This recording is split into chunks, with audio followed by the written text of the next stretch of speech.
Greetings, everybody. Welcome back to PSGL Thursday nights here, back with a bang. After a sensational race last week, we are here at Mexico. And I have to say, cannot wait. We just can't escape America, can we, Jack? We are on the American continent once again for the Autodromo Hermanos Rodriguez. That's the circuit for the Mexican Grand Prix. It's going to be a special one. Yeah, it really is. This was a driver-voted track as well, so they had an input in this one. They wanted this one on the calendar. Really looking forward to this one. This is going to be a penalty fest, a slipstream fest, and I mean, just last week, the US Grand Prix race of the season. We say it every week that it gets better and better and better. I don't know how it's going to get better from there, but these guys, they'll find some way to do it, but they've also opened up the championship to a very, very spicy prospect. Barry Burman, 73 points, leads it ahead of Alvaro Carreton by one singular point. Jarno Wotmer's on 67, tied with Philip Preschnader, who's also on 67, and Josh Idu on 65 points. So there is nothing between everybody, and that's exactly what we want. Absolutely. Battle is certainly, well, I've got to say, folks, we've got a huge, mighty battle going towards the end of the season. It's unbelievable. As you quite rightly say, Jack, the point situation is absolutely off the charts. Just look at it. So closely grouped together. We have got a fascinating contest, folks. You do not want to miss a race of PSGL now towards the end of the season. It is literally the last gasp on the F1 2020 game. And you are, well, we're going to be sending it off in style. Starting off today, Mexico, of course. And Barry Burman, like you quite rightly say, topping the billing at the top of the championship. Not forgetting as well Alvaro Carreton, Jarno Wotmer up there as well. Alvaro looking to follow up after a phenomenal win at the USA. It was so tight to the finish, nose to tail with that of the Mercedes. And don't count out Jarno Wotmer. What an almighty fight back to get his car up into the top end. And he finished on the podium as well, Jack. He did indeed. He was very, very close to stealing the win off of Alvaro Carreton. The win was taken on track, remember, by Danny Moreno. But again, penalties came away and took it from him at the very last moment. Otmar had a sniff at Alvaro Carreton to the last corner, but he just couldn't quite do it. But he's in the championship fight. That's the main thing. He has not finished off the podium once this season. So the consistency from Jarno Wotmer shining through, but also that consistency from Alvaro Carreton also beginning to work for him as well, because of course he's on 72 points now, up to second in the championship. And he's had his run of form has been absolutely brilliant. He's taken 5 podiums, tied with the top of that standing as well. He's had 3 pole positions, tied with the top in that one. So he's up there with the best, and he's beginning to show it. But of course, Barry, he's missed all those rounds, and he still comes back to lead the championship, but by just a single point. Philip Preschnader just falling down the order now, not able to keep up that early consistency that he had earlier in the season. Josh Idu, he's in there, he's keeping consistent. That's what we need from Josh Idu. A man I didn't mention, Danny Moreno, the man who took the win on track last time, but taken away by penalties. He's on 52 points, only 11 points off of Barry Burman. He's still in this, so all of those guys are in contention for this championship towards the end. Still plenty of rounds left to go, so this is as tight as you're going to get. 11 points between our top 6. Absolutely, and that doesn't half make a statement, folks. I have to say, I cannot wait to see what tonight's race has in store. Now, of course, Danny Moreno, you quite rightly say, Mercedes so heavily armed at the moment this season, and they have every right to be delighted. They are currently top in the constructors' standings. 3 points separates them from them and Williams. Of course, Williams are, they get supplied by Mercedes for their engines. So certainly Mercedes as an engine brand must be delighted with the current outlay currently showing on track. Alfa Romeo not far behind either. 8 points, the difference between them and Williams. Of course, it's literally just a real, just a tight-knit battle between all of these guys. And I have to say, that's exactly what makes racing brilliant, and certainly does throw up many question marks on who we can see at the end of this race, so who we're going to be seeing at the top end of the billing, because Alvaro Carreton definitely coming into his own, but Jarno Wotmer is, of course, don't count him out, and Danny Moreno, as you quite rightly mentioned, Jack, finished on track in P1 after a superb final few laps at America. I just cannot believe what we saw last week, and certainly a great broadcast indeed. Want to see your comments as well, folks, in the live chat. Be sure to say hello. Of course, myself and Jack, feel free to ask any questions, and we'll, of course, do our best to answer them for you as well. But great to see already a very lit up chat indeed. A lot of support for a new driver tonight, Felipe Sousa, coming in tonight and joining our current crop of drivers here at PSGL. It certainly is going to be a fascinating encounter to watch how he gets on, Jack. Obviously, it's always great to see the new guys coming through. We've had the likes of Joe Hannon join us, as well as Andreas Dormeyer, many other names, Yari Fitz as well. But now we've got this other guy as well. In comes Felipe Sousa, known in Xbox as well. Absolutely. Seems that we've got all the Xbox guys now hopping over, because we had Jake Benham, of course, hop across from Xbox to PC, and of course he's actually the man that Felipe is replacing today. So no Jake Benham today, but it's replaced by the Brazilian Felipe Sousa. So we're getting some Brazilian representation on the grid at PSGL PC, which is exactly what we want.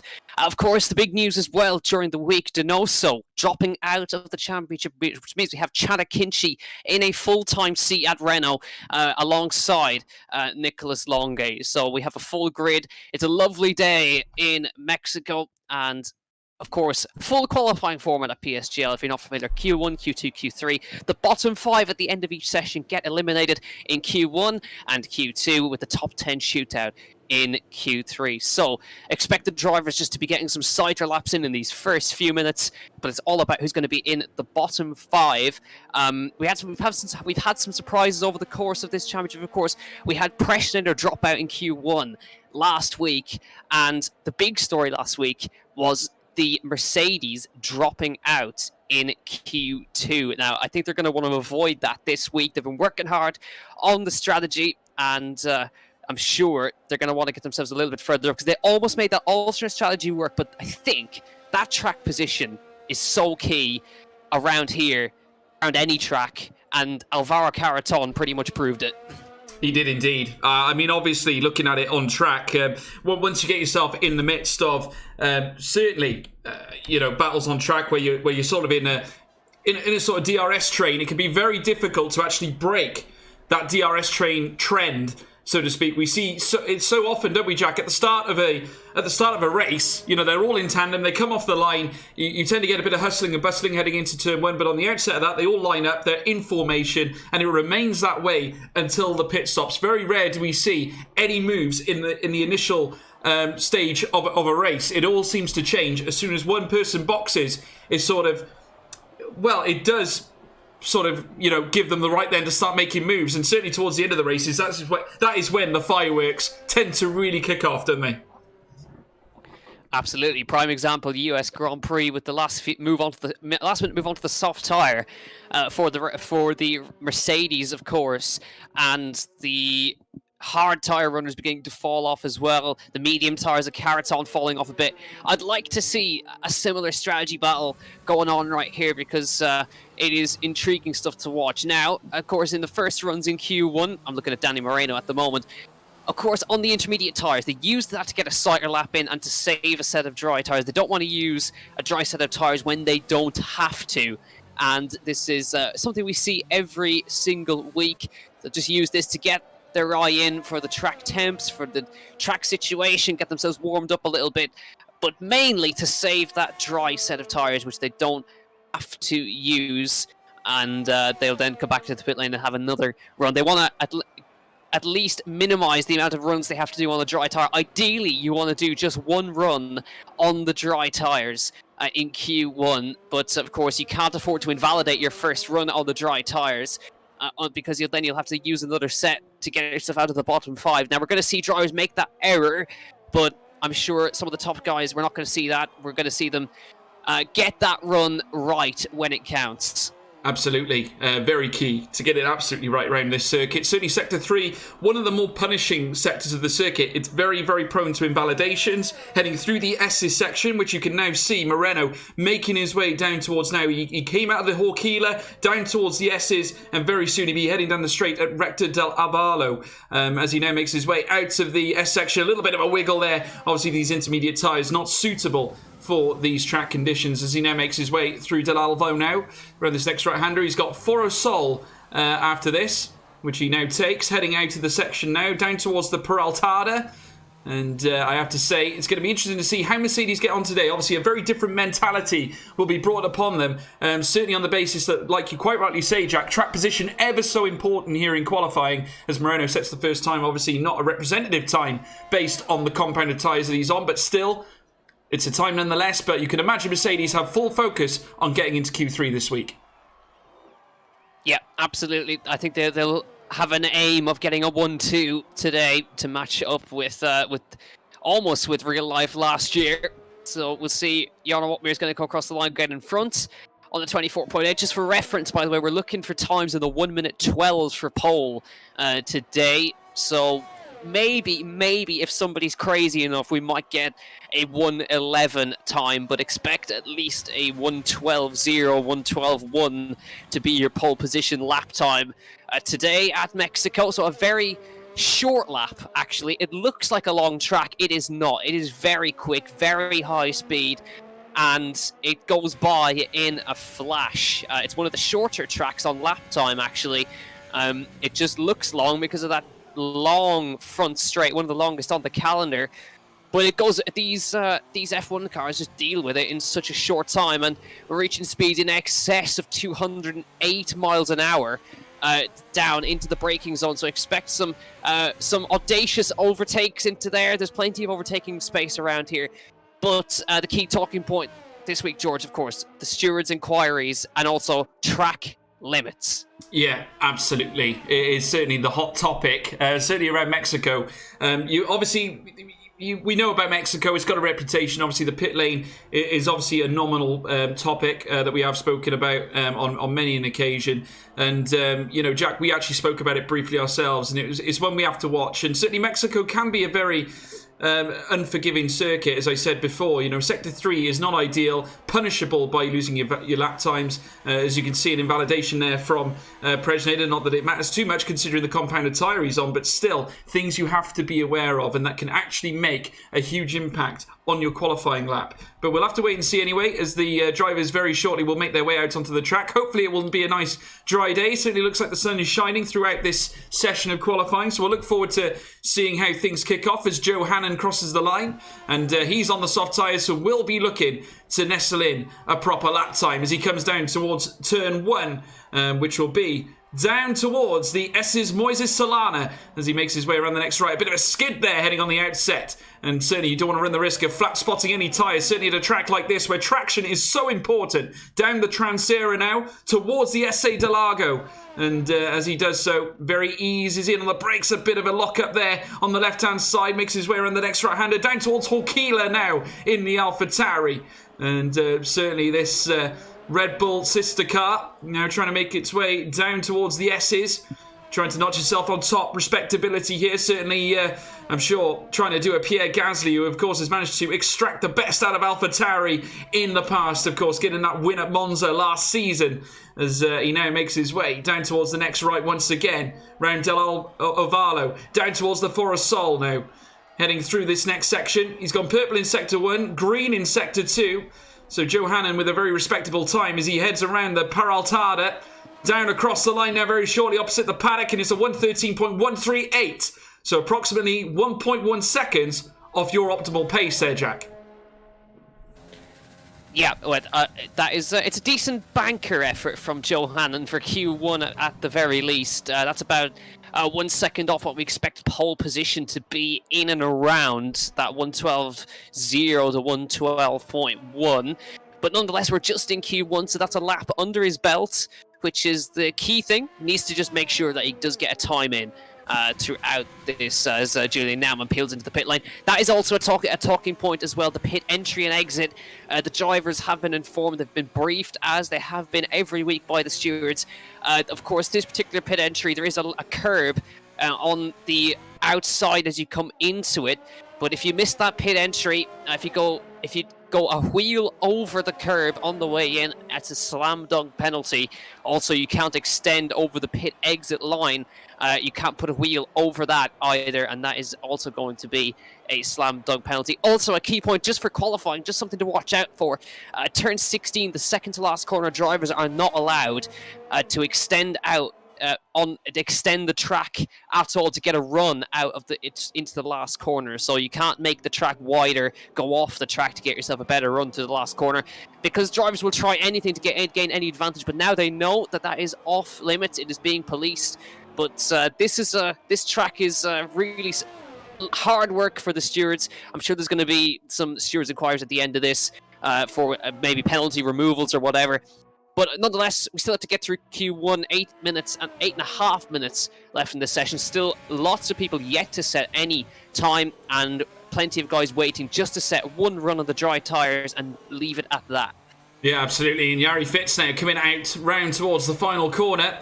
And as he makes his way around Paraltada now, round the final bend, past the pit lane, he's going to set his first lap P3 at 1:13.194. That's 0.34 off the time set by Dario Emulo, who's now on top spot, broken into the 1:12s. The only driver to do so at this moment in time. Still plenty of cars, though, out and about, including this man, Jarno Otmia, now making his way round the S's. I think obviously setting in preparation for his hot lap now, as he eases his way around the next left. Very soon he'll commence a flying lap. And like we quite rightly said, a different mentality for Mercedes this week. After making, as you quite rightly said earlier, Jack, the reverse strategy work. It certainly did work out for them. They earned some very big points last week, and it's put them top of the constructors. So they're there and looking in good stead. And surely, if they can bring their A game here today, we can expect a Mercedes victory. Absolutely, but they're going to have the fight put up to them, I think, this week. Remember, the Renaults got themselves sandwiched in there as well. Donoso and Longa, of course, Donoso no longer taking part in PSGL, replaced by Chana Kinshi, who had a good run in the Haas that time as well. Of course, Flores Ver's returning as well for Haas, so that's Lewis Welch and Flores teaming up at Haas in their new colours, but it's now going to be Danny Moreno who begins his timed lap. Jarno Otmir is also on his. Ideally, he wants to make this his only run, but he's immediately backed out of his. Barry Burmand goes to the top of the standings, 12.5. Very good opening effort from Barry Burmand, and that should probably be enough to see him safely through into Q2. Danny Moreno is carrying on his lap. Plenty of traffic out at the moment, actually, as drivers try to find some track space. That's also going to be a problem when we get to the end of Q2, end of Q3, drivers trying to find space to get a hot lap run in. Alvaro Carreton into P2, last week's winner, 12.6, and a good banker as well from Felipe Souza. He goes in there. Dormeyer goes into third, 12.8, and we wait to see what Danny Moreno is going to do. I'm sure it's going to be plenty safe. Josh Idaho into P3, 12.69, and that is going to be probably enough to see him through. We're looking to see who's going to end up in the bottom 5. And it's basically going to be all the pressure on whoever invalidated their first dry runs. Here comes Moreno. He will go just into second, 12.56. Not much between them, but it's currently advantage Burman. He was looking the quickest in practice over the week, but Jarno's been looking very quick as well, because I have seen him pull a 1:11. It's only been done once, but I know he's got it in him. Yeah, absolutely. Felipe Souza getting himself into P9 as well. He's currently just under 0.4 of a second off the pace of Barry Burmand right now. And surely the Dutchman, the Flying Dutchman, Jarno Otmir, will be looking to try and nestle himself up there too. Nicholas Mateo crossing the line into P6. Just over 0.2 slower than that of Barry Burmand as well. Williams looking in good stead too. P3 and 6. Carreton just under 1/10 away.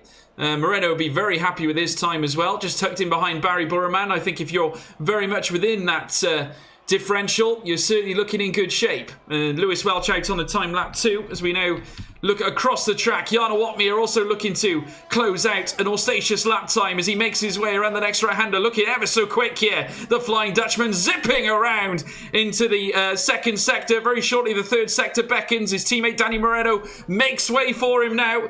Can Mercedes plant themselves up on top table respectability? He's green in the first 2 sectors. Is Jarno Otmir now? Car number 69 looking to plant this car on top billing here in Q1. Rounds the final corner. Across the line, Jarno Otmir goes P1 with a 1:12.511. And that's enough to send him at the top here in Q1. Yep, tidy lap from Jarno. Exactly what he needed to do. 12.5.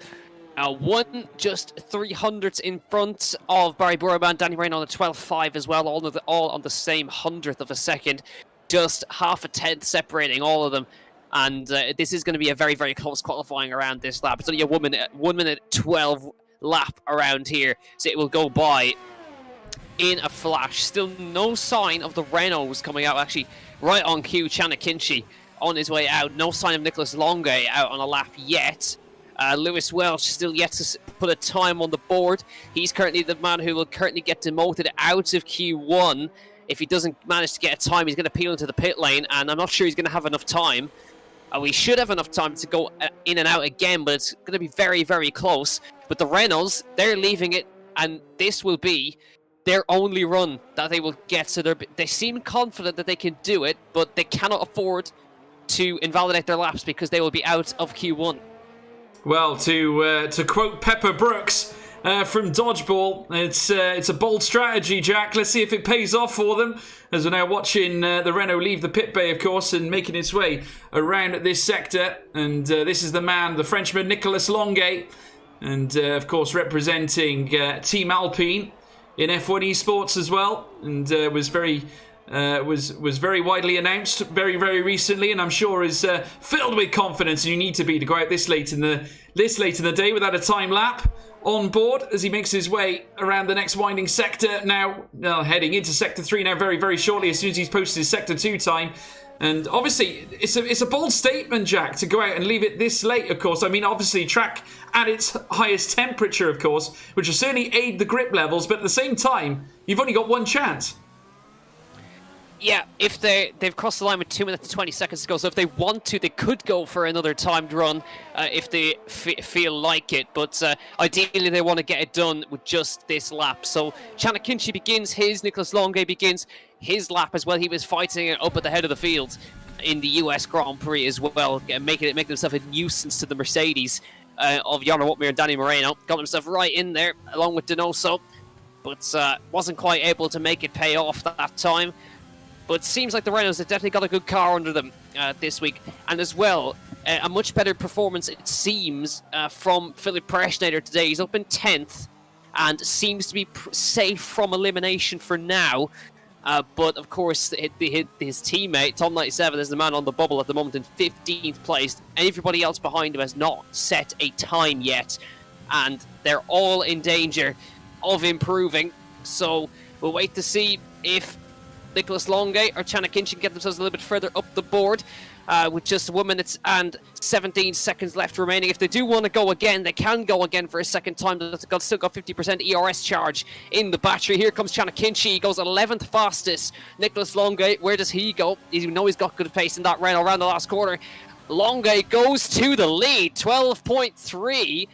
And that is very surprising and a great effort.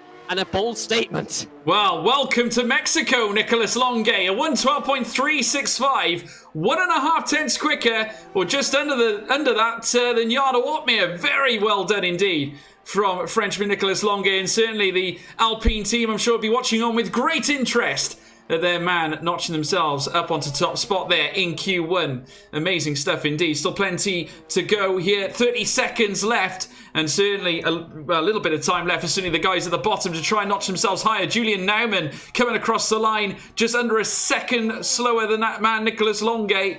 Felipe Sousa improves up to P8 after going purple in Sector 1, Jack. Very impressive. Yeah, that AlphaTauri is looking pretty quick, isn't it? Goes in front of Nicolas Mateo by about 4 thousandths of a second. So good effort from the Brazilian on his debut PSGL. Should be safely through into Q2, which will be a great effort in and of itself. But we're waiting to see now who is going to make it through and who will get knocked out. Johanan is the man who's currently out.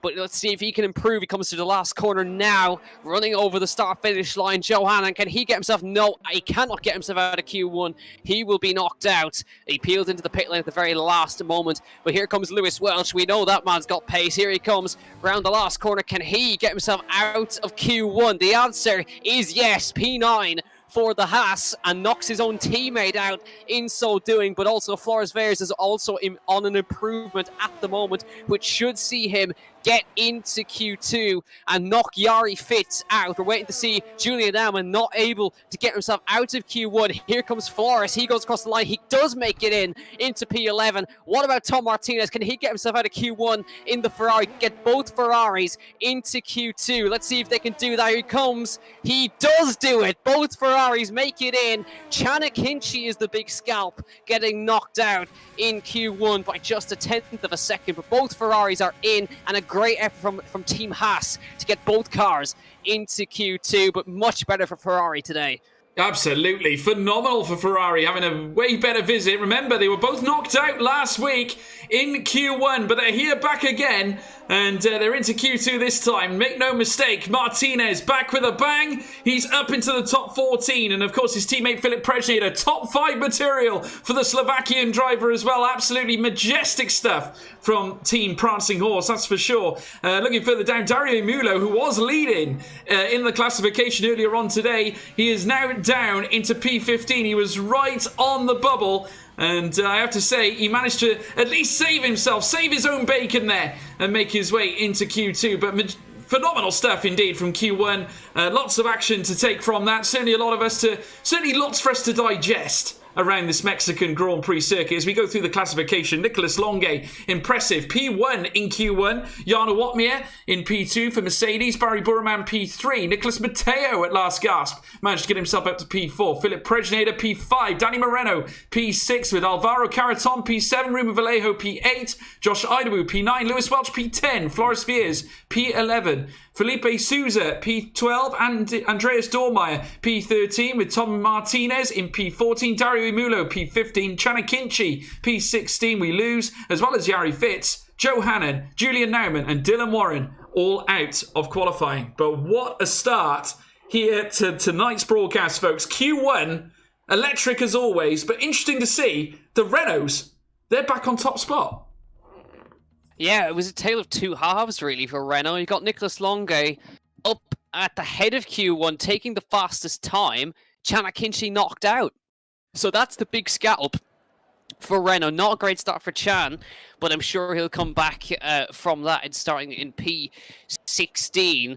But yeah, really great stuff from Nicolas Longue there, just getting himself settled and immediately putting the pressure on. But the key point I wanted to take from that is the entire field from first down to 15th was covered by just 0.4 of a second. That's how close it is. That is absolutely unreal, Jack. Just goes to show the pace. But like you say, it's a bit of a different circuit in Mexico. Top speed, okay, you got a couple of straights where you can utilise the pace of your car. But it's so technical in terms of corners. And I did see a little comment in the box there from Simon Weigang. He mentioned that sectors 1 and 2 are actually tougher in terms, or certainly more danger in terms of invalidation in those sectors of the track. So, like you say, it takes a more technical mind, I suppose, to sort of manipulate your way around the track.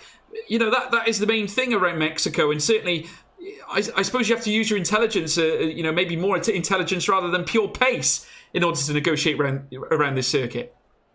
Yeah, and I think it also takes a little bit of luck at times for it to get round here without an invalidation, but yeah, I was just noticing there, this was something I wanted to bring up on the broadcast at some point. You could see, for example, if you have a look at Nicolas Longue and all those guys going really slowly down the back straight, you will notice that they're revving the hell out of the car. And the reason for this, I tried to figure this out, is they're just burning off the fuel, burning weight off the car. To make sure they have exactly 1 lap of fuel to go for a hot lap. So that's the level of detail we've come down to now. Burning off the fuel and having just enough for a lap, and make sure they have just enough to get back to pit lane as well. I mean, that's the level of detail we're down to right now. It looks horrific, sounds horrific, but it works. Yeah, and at the same time, it just goes to show how far these drivers want to go in order to gain at least 1 iota of pace, or at least 1 iota of an advantage over your competitors. And it's interesting to see that they're unlocking new secrets or new challenges, or certainly new tips and tricks in order to improve what they can bring to the table. Certainly here is no different. We're now watching Longe now making his way around the track, looking to at least start his next flying lap, of course. Now he's out bright and early this time in Q2, looking to obviously set his initial lap, and then of course we'll wait a little bit before he sets another one. But DRS now open and applied, heading down towards turn 1. At well, certainly through the Rector Principale, down towards the S's, Moises Solana as well. So let's see what this man can post. Obviously, Nicholas Longe, certainly judging from Q1, is no stranger to top billing order, that's for sure. He's done it before, and we've seen it in F1 Esports as well. He's been very close to winning races, and certainly won races in the past. He's got a lot of talent, goes purple in Sector 1 from the get-go, and that Renault looks like it's in very good, capable hands right now. Absolutely, and then we'll see what kind of speed he's going to be carrying through the S's right here. This is spectacular when you get it right, as he flings it into the first part of the S's right here. Careful not to track extend right here. So easy to get this wrong, and you can see the sheer speed, 180, gets it a little out of shape right there, but you've got to have a rear end that's responsive through there, because it's very easy for the car to swap ends, and that was right on the ragged edge from Nicholas Longe right there in the Fast S section into the old baseball stadium, which was converted for the use for Formula 1, and then into the last corner, turn 16, round towards turn 17. It was on the edge, but it should be a good lap from Nicholas Longe. He comes across the line, but it was invalid at the last moment. Obviously, that track extend costing him in the last sector right there, but it was a 12.3, or 12.6, sorry, so it would have been fastest, but that just shows you it's very fast around here, and it can get a little sketchy when you're pushing. Certainly can. Just look at the top 3 though. Caraton up at top spot at 112.895 as Dario Setze,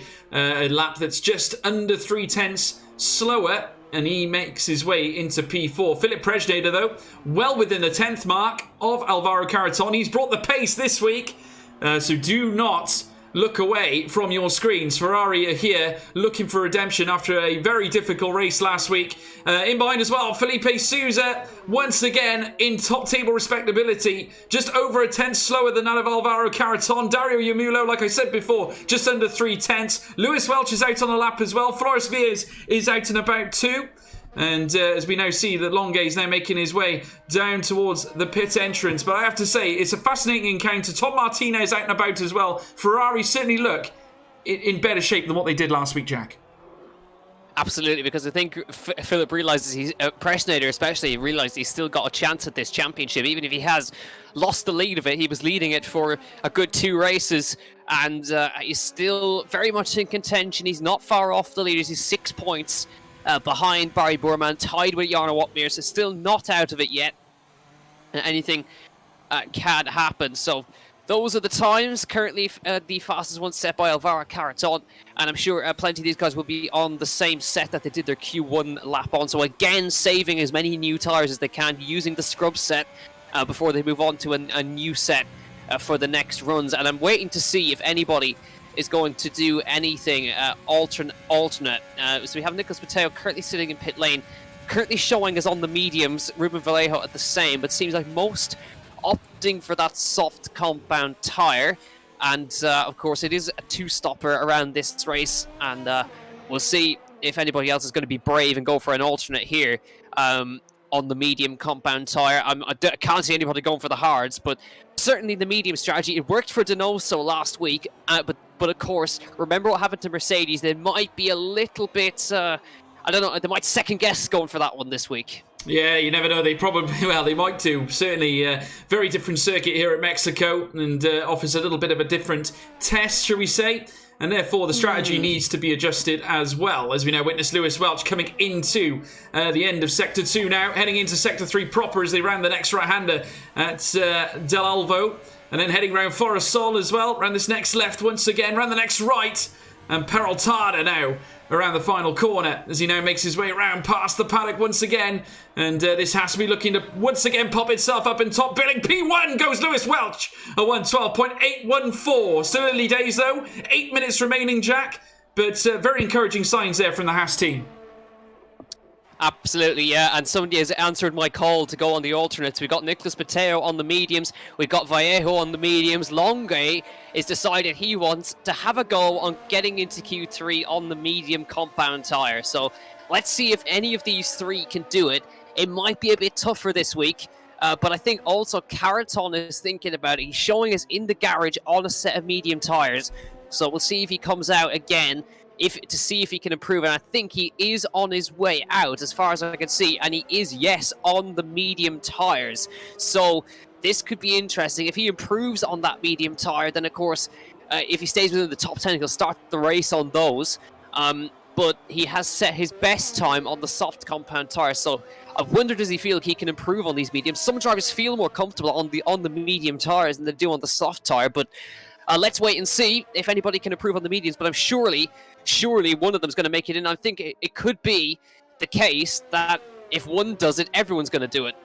Absolutely. Well, we're just watching Matteo now making his way down towards Sector 3 and just easing the car around. Once again on the yellow tyres, it certainly is a case of risking it for a biscuit as they now round the next left-hander. Of course, at Forestall again, round Peraltada, round the final corner, and very soon we'll commence a fast lap. Be interesting to see where these medium tyres get placed on this classification as Dormeyer heads into P6 and Nicholas Matteo now rushes down the long stretch with DRS open down towards the S's Moises Solana as he now makes his way down towards the next right-hander. He's just come out of Principale. And as he does so, the Williams once again looking to top the billing here. Caraton still holding on to P2. Interesting that he's opted to try at the mediums here. Jack certainly seeing, well, given the fact, or has he bailed actually? I could not see him out on track.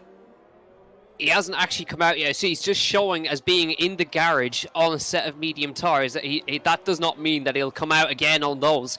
But it seems that the Mercedes are sticking with the soft tyres. We're about to see a rocket ship of a time from Barry Borman. Here he goes, 1:12.1. There is what we expect to be the pole time area, 1:12.1 from Barry Borman on the soft compound tyre. Does not feel he needs to go for the mediums and going for track position rather than going for that. Jarno Watmere pops into second on a 1:12.735. I'm sure Jarno's got more pace than that, just getting a banker in to make sure he gets into Q3 this week. But looking really good for McLaren. Barry Borman, very, very quick time. Here comes Moreno. Where does he go? He goes to 4:12.816, 3 thousandths behind Lewis Welch. But still, it is a banker. It is on the board, and that is the big thing. But after all those times have been set, we're still waiting for times from Josh Idawu, from Tom 97, and from Flores Veres. Ruben Vallejo has set the 1:13.7 for Matteo, but currently Longue's in to Q3 on those medium tyres because he has not set a time on the softs. Yeah, absolutely, and we'll have to wait and see how this unfolds at the end of this session as he now makes his way around Sector 2. He's very soon going to be in Sector 3. But incredible scenes again. Barry Borman on top spot. Otmir in P2. Lewis Welch holding his own, albeit it's amazing to see half a second separating Otmir and Borman, or over half a second. Lewis Welch just over 0.6 of a second. And Otmir's teammate Moreno in P4 separated just over 0.6 as well. Nigh on identical to Lewis Welch's time. But don't forget as well, we've got plenty of drivers, 3 drivers should I say, that are yet to set times. And plenty, not forgetting as well, certainly in terms of Matteo and Vallejo, who are both in the elimination zone right now. It's going to be fascinating to see who actually goes through here, Jack, because all of these guys are fairly equal on pace. Obviously, escape the couple of tenths that may separate them, but on their day, each of these guys, as Josh Idawu sets a time, 1.5 seconds the gap. Must have been an issue on that lap time. Yeah, it's also on the medium tyres as well for Josh Idawu. So McLaren trying to split it up a little bit, but currently Josh not quite doing enough to get into Q3. So currently Longue's time on those mediums was actually very, very good to get him in front. He's 0.3 clear of Matteo and Idawu and Vallejo at the same time. So Longue's got a real shot to do exactly what Donoso did last week, get in on the mediums and qualify on the softs and get yourself as high up as you can on that alternate tyre. But 3.5 minutes left to run. It's there's some big names in the drop zone at the moment. Matteo's in there, Idawu's in there, Vallejo's in there, Veres is in there, as is Tom Martinez. But I wonder who's going to get knocked out, who's going to remain there. But it's a big story of who's going to make it in on the mediums, if anyone is going to make it in. But just to clarify that 0.6 of a second gap, they're basically copying real life Mercedes because that is the largest amount of sandbags I've ever seen. You're not accusing them, are you, Jack? Absolutely, I am. Well, there we go. We'll have to wait and see how it unfolds for them, obviously. They're out on outlaps now, so they're obviously looking to get a little bit closer, but obviously do not want to display too much of what they have under their belt. But of course, you know what these guys are like. They're staunch professionals, do not want to give anything away. And as I know, we know that TRL Limitless, JD, is currently in the broadcast, well, watching the broadcast. We know that, of course, he tends to look after in terms of engineering, so I'm sure that he'll put his keen mind into action for them. So we see Alvaro Carreton enter the pit lane, of course, and what a day this man has had. Felipe Souza up in the top 10, and he's on an outlap again. He's in P7, and I have to say, looks like a surefire favourite to enter Q3, Jack. Yeah, absolutely. He's came into AlphaTauri and he's carrying the hopes of AlphaTauri at the moment, with Johanan not making it into Q2, but Felipe looks pretty good to make it in. If he improves on this next lap, then I've got a good feeling he could certainly make it through. But we'll wait to see if he can do that. He's on his timed lap now, as is Lewis Welch was on one, but he backs out of his one as they get through to the final runs of Q2. Still kind of the question mark is over. Does Longue make it in, or does he not? And is he going to have to come out on a set of soft tires? Because I don't think, if I was Longue, I would not feel safe watching Mateo Idamu Vallejo out on softs. There's no way he can stay in P10. No, I got to say, Jack, it certainly looks like there are some very hungry piranhas there in the bottom 5. Felipe Souza, just to say, purple in Sector 1. This AlphaTauri is on a flyer. Here comes Souza now, down towards Sector 3. He's gone green in Sector 2. And just plus 2.5 tenths off Barry Burman sector time in Sector 2. So looking extremely good right now. Into the final sector now. Rounds the final corner. Heading around the Paraltada. Here comes the AlphaTauri. Looking to post himself even higher up the grid. And invalidation heading around the final corner. And what a blow that could be.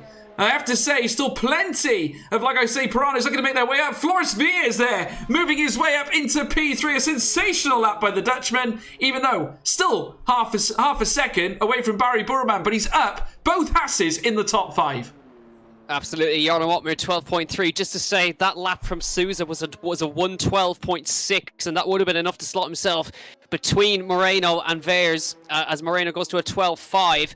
But just to say, Longue's out of Q2. He did not come out on the track for his second run, and it's cost him. So he will not make it into Q2. But now, look at that queue of cars down the main straight, all going for laps in this last bit of qualifying, because it's crunch time for Nicholas Mateo and for Josh Idawu. And remember, Idawu is a championship contender. He's got to make it into Q3. If not, it will be a big, big blow to his points tally if he doesn't get himself as close as he can to his rivals. But he's following Mateo around right now. Surely he's got enough pace to get in, but at the same time they've nearly got to find close to 4 tenths to get through past Andreas Dormeyer, who's the man who's on the bubble at the moment. So it's really Mateo will not make it, and he's backed out of his lap, so it's all on the hands of Josh Idawu from McLaren. It is indeed, and he's just making his way down towards Sector 3 now. Just look at the pace this McLaren is firing right now. Just under 200 miles an hour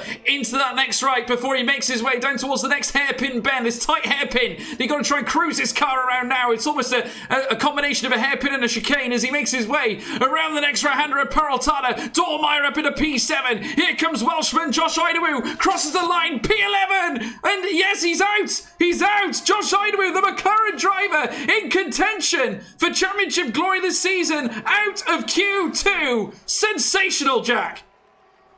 Big salutes to Ferrari. Tom Martinez is into Q3. Philip Preschnader is into Q3. Tom Martinez and Philip Preschnader, what a recovery this week for those two. But big scalp. Josh Idawu, P12. Nicholas Longue will start 13th. Vallejo 14th. And Mateo 15th. Big scalp. And well done to Felipe Souza. Debut in PSGL. He's into Q3. But the big story, the Ferraris are in. They are indeed. Martinez, take a bow. Doing it for the content creators, that's for sure. I know I did take a little look into his Twitch stream. I asked him a couple of questions. He didn't seem like he was overly confident, I have to say. Mexico, not a strong suit. Certainly raises a lot of question marks, but he came here today out of nowhere. He stated beforehand, any content creator has a tough task against some of these great esports drivers that we see. But I have to say, talk about an underdog story. Martinez in the top 10. He's going into Q3, and I have to say Ferrari's responding to that real difficult race they had at the stateside last week. They've come back with a vengeance, and they've graced us here in Mexico City with their presence. An amazing story here in this Q2 session. Absolutely, and as well, managed to pop in front of his teammates. That's a little bit of bragging rights for Tom Martinez as well. But just a big start. I wonder what's gone on with Josh Idaho, because he was 4/10 off making it in to Q3. Now, I wonder, did he invalidate his time in the last corner or something? But Josh Idaho, a big surprise there. But again, it's not really the worst position to be in. It's P12. So just on the first row after the P10 position. So we'll have free choice of tyres as well. So not really a bad position to be in for Josh Idaho. And maybe he saw that he wasn't going to drop down any more positions and backed out to try and get that P11, P12 position. So maybe he was thinking about that alternate strategy, but I'm sure you will see him on it. Yeah, absolutely. I would not be surprised, Jack. I think you're absolutely right. But Barry Burremand, meantime, once again showing his quali pace, once again in the McLaren. And I have to say, looking at it, 2/10 quicker than Jarno Watmir in P2. Danny Moreno in P3. Alvaro Caraton P4. Flores Spears P5. Lewis Welch P6. Andreas Dormeyer there. So is Tom Martinez, Philip Prejnader. But what a phenomenal story. The two Ferraris, like we said, Jack, that was the story of that session. And it's just what we wanted to see. Certainly all these guys trying to grace us with their presence, the best of the best into Q3. And awesome to see a new blood up there as well. Felipe Sousa for AlphaTauri. It's a tale of, well, it's a grandiose tale. One made of many stories on this grid. It's brilliant, isn't it? Yeah, it really, really is. Considering we had Idaho go out, Mateo went out, big names going out. And as well, they've flown under the radar all day. Well done to Haas, Lewis Welch and Flores Veres. Great performance from them as well. So we're seeing some, and as well to Andreas Dormeyer. He's really coming through these days. The German, Andreas Dormeyer, really starting to put some performances together. So in this one, there's two Haases. We have two Mercedes, two Ferraris. And of course, then the sole McLaren of Barry Burman, the sole Alfa Romeo of Andreas Dormeyer, and Williams being carried once again by Alvaro Caraton. Will he do a last-minute pole position once again like he did in the US Grand Prix? He's trying to go for 4 pole positions, which is the most of anyone. Let's see if he can do it. Well, I truly think he can. I mean, certainly he's done it before. If you remember, he went through the first 3 races where he was actually top of every qualifying session, which was absolutely unbelievable. Unfortunately, that run did come to an end, but I have to say it was looking pretty ominous at the time. But looking at it right now, they'll have every chance of doing just that. We're just about to head out into Q3 now, folks. You can now see the cars now making their way around the track. And there's Flores Spears there, you can see on your screens there. And I have to say, he's had a very difficult time as the Dutchman, certainly where it comes to getting into Q3 and certainly battling in a race format. Luck hasn't always been on his side, Jack, but great to see him back with a vengeance and in Q3 today at the Mexican circuit.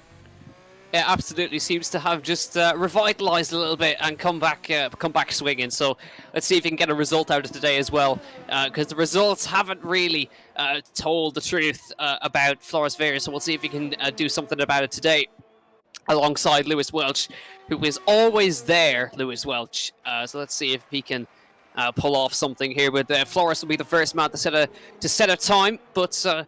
It is great to see, because we have Burmand into Q3, we have Caraton in Q3, Otmir's in Q3, Preshnader's in Q3, Moreno is in Q3. The 5 championship contenders we have all in Q3, all on the same bit of road is what we want to see. Idaho, of course, will start P12, but he'll be on an alternate strategy, and expect him to cause some problems later in the race. Absolutely. So don't go away, folks, or don't throw away your tickets. You're going to see something very special as we're now watching the Haas car now make its way around around Sector 2, and obviously gone purple in Sector 1. He's the sole car out on track currently in Q3. Well, as they say that, there's quite a few on out laps, but he's going to be the first to cross the line as he now makes his way around Forest Sol, now making his way around towards Peraltada again. Here comes Forest Viers, and round the final corner now, past the pit lane, well, certainly the pit lane entrance, just scrubs over the curb, and he'll come across the line. Is that an invalidation, Jack? It seems to me, yeah, seems to be that it is causing problems with invalidations, and especially you've less time in Q3 than you do in the other sessions, so you kind of want to get a banker in on the first time by, and then have that under your belt before you go for your kind of full send run in the next part of in the next kind of half of qualifying. But Flores is going to have to come back round, pull down another set of tires, and go again. But we're going to see now Danny Moreno lining up to go for it at this time. And let's see if he can get himself a pole position today. Will it be a Merc 1-2? I'm not sure, but because I don't think we've seen the true pace of the Mercs. That seems like a very familiar statement coming into PSGL, but I don't think we've seen the true pace of them until we get to Q3. And it's actually scary how similar this is getting to real F1. It is a bit, Jack, I have to say. And it's very enjoyable, though. We like watching it. And I have to say, it's a pleasure to commentate over as well as Moreno slows down. He doesn't look overly happy there. And in fact, he's just moving alongside. In fact, that wasn't a little cheeky move in front of the Alfa Romeo. Did I see there, Danny Moreno? I'm not quite sure as he makes his way into the chicane. I think that was Andreas Dormeyer out on track at that time as he now makes his way down through towards Sector 2. But certainly plenty to watch out for. Here comes the Haas of Lewis Welch, who's gone purple in Sector 1 as you'd expect. No time currently set on the board, at least for now, but rounds the final corner. So what's Lewis Welch going to land here? The first blow here in Q3, and that's a 113.241. Make no mistake, folks, that will be, you'd expect, beaten as Andreas Dormeyer comes into the final sector as well. Purple in Sector 2, green in Sector 1. Comes round now towards the final bend. What can Dormeyer post here on the latter stages of Sector 3? Comes round past the pit lane. As he does so, the Alpha looking to strike up top. Goes P1 with a 112.817. But again, you'd fathom them to go faster than that, Jack. But if you would like to leave your predictions in the comments, folks, we've already had one off Pat. First for Barry Burman, second for Jarno, third for Danny. I want to see your qualifying projections for this session, folks, so please hit the live chat. 12.1 Barry Burman, so that's predictions looking pretty good at the moment. Barry Burman goes to a 12.169, and we have Jarno Watmere beginning his timed lap now. We're watching these sectors to see how it's going to shape up versus Barry Burman, who's gone purple in all three sectors. So we'll see if Jarno can challenge this first sector of Barry Burman down towards the break. It's on 27.6 in the first sector, just about a tenth off of Burman in the first sector. So seems to me that Burman's got the advantage at the moment. We're heading into Sector 2 now in the S's. This lap goes by very, very quickly. Let's see as he comes through. So green in Sector 1 is the one we're keeping our eyes on. Sector 2, flinging it through in his Mercedes. Up and over the curbs there, into the second DRS zone, down under the Fanatec bridge. It's again green in Sector 2, but very close to Burman's time, about 100th in it in Sector 2. So bringing some time back in favour of Jarno here into the last two corners. It's going to be very close with Burman, but it seems to me advantage to the Iranian at the moment. Here comes Otmir. He goes for a 12.179, exactly 100th between them. Now the fun begins. Yes, 100th behind indeed. Very close. He went purple in Sector 3, Jack. Very impressive from the Dutchman, but it does tee up, certainly, a really interesting closing end to this Q3 session. Alvaro Caraton is out and about too, making his way down towards the latter stages of Sector 2 into Sector 3 proper now, as he rounds the next left-hander at this semi-hairpin, semi-chicane type job we got here now, heading around the final corner at Peraltada. Here comes the Williams, looking to once again hit the top end here after a sensational win at the United States Circuit. P4 he goes, just under, shall I say, 0.4 of a second, but amazing stuff indeed. And certainly Williams in with a great shout of another positive result, as long as they can try and keep retaining the points, try and stay close to Mercedes in the championship. But a great visit indeed from Alvaro Caraton. But we've got loads to look forward to now. We've got literally just over 4.5 minutes. Let's just have a quick look at the comments here. Codified Rat is going for a Jarno pole. Jarno, Barry and Moreno is on his list. So it's a Mercedes 1 and 3 with Barry splitting them in the McLaren. Further down as well, Sam Gamer looking to go for a Barry or Jarno pole, to be honest. I think you could be right there, certainly by the current offering. Barry on top end, Jarno P2. But anything can happen in the final 4 minutes, Jack. Absolutely. So, Caraton, what's he got in the tank? Has he got anything in the tank to recover 0.4 of a second? He's done it before, and he's nipped it at the very last possible moment this time. But I think it might be just a little bit out of reach this time for Alvaro Caraton. But I'm sure he might like to prove me wrong. So everyone is in pit lane, apart from Caraton, who's also on an in-lap at the moment. So now we're about to get the final runs of qualifying underway, and the first run will be Philip Preschnader. He's having a much better day. He hasn't set a lap time yet, but I'm sure he'll be at least happy to be in Q3, because what a turnaround it's been for Ferrari. Out in Q1 last week, back in the top 10 shootout this week, where they kind of belong, I think. Well, we've got some more comments in the chat, certainly. Tom97 pole incoming there as well. Sparks F1, Barry for pole. RO8 Racing, Yano, Barry, Tom. Aditya Raj Singh is gone for Yano, Barry, Moreno. A very cluster of different drivers there on your list, folks, which is great to see, and that's exactly what we want to see. But I got to say, the same formula seems to be appearing. Yano and Barry, that is what they considered the fight to be. Though there was one shout out for Tom97 as well, folks. We'll certainly see. It'd be a great day for Ferrari if he can do just that. Harold Spikeman going for Yano as well. So lots of various names showing up here as we now witness Barry Burman leaving to go out on his outlap, folks. It is going to be a clinic. The final minutes are ticking down here in qualifying. Brace yourselves, it's going to be a crazy ride. It really is. Otmir's coming out as well, as is the Alfa Romeo of Andres Dormeyer. I think Moreno's on his way down the pit lane as well. So everybody is out on the circuit now, and it begins now. The warm-up to the climax of qualifying to see who's going to start on pole for the Mexican Grand Prix. But the first time, it is going to be Philip Preschnader. He begins his timed lap. It'll be then the AlphaTauri of Felipe Souza. He'll begin his time as well. And we'll see what's going to happen here. Can't afford an invalidation, any of these guys. And this is going to be one of the most intriguing qualifyings you're going to see. Maybe not the same kind of strategic qualifying we saw at the US Grand Prix, but even more intriguing because it is a straight pace shootout for pole. Yeah, absolutely. And this is the best part. This is when things get electric. Preschnader went half a tenth slower than Burman in Sector 1. The Ferrari looks to have bags more pace this weekend, or this race weekend, as he now rounds Sector 2. Heading down now towards Sector 3. What can Preschnader do? He's just a tenth off Barry's pace once again, but this is looking very respectable indeed from the prancing horse here as they try and recover after last week's very disappointing performance around the final corner now. Philip Preschnader, the Slovakian, looking to tip the scales here in the favour of Ferrari. Round now, cross the line, P3. And he goes ahead of Danny Moreno, splits the two Mercedes. And another great showing indeed. Felipe Souza has invalidated his lapjack. Not a great time at all. Well, certainly not good at all for the AlphaTauri. Floris Viers is also invalidated, so that's the Haas out of the question. Not forgetting Tom Martinez is invalidated. I think they're on no times anyway, so we'll have to wait and see. Looking further up, we've got Dormeyer now about to start his flying lap. Preschnader has just obviously capped in a P3 performance. Barry Burman is out on track as well. So let's wait and see what happens. It's going to be very interesting. Brace yourselves, folks. It's going to be awesome. Yeah, absolutely. So, great effort from Philip Preschnader right there. Just about a tenth off in each sector, but he has got it in there. Moreno crossed the line. He begins his timed run.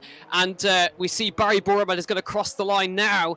And he's had to go for a second attempt, I think, by the looks of it. He's just going to make it across the line to begin his next attempt at a lap right here. And it's Jana Watweir with a brilliant first sector in this one on a 27.511. Absolutely equal with Barry Burman's first sector as they come through the middle sector now with Jana Watweir. It is dead even between himself and Barry Burman in sector number 1, in through sector 2, but purple for Danny Moreno in sector 1 at the moment. Caraton can only manage 5th this week as we watch with Jana Watweir under the Fanatec bridge into the braking zone for the baseball stadium. He's purple in the middle sector, Jana Watweir, by about a tenth of a second. This is going to be an outrageous lap time from Jana Watweir if he keeps it hooked together. Round the last corner he comes, Dormeyer into fourth. Here comes Otmir. Is it pole? Yes, it is. 12.024. Here comes Moreno, though. He's going even better. Purple in sector 1, green in sector 2. It might be Merc 1-2 after all. Here comes Moreno. He doesn't, and he validates it at the last moment. It was a 12.1 anyways. But Barry Burmand, he's the last man to cross the line right now. It's not a good time in sector 1. It's green in sector 2 for Burmand. It might not be enough here to try and secure pole position. Here comes the Iranian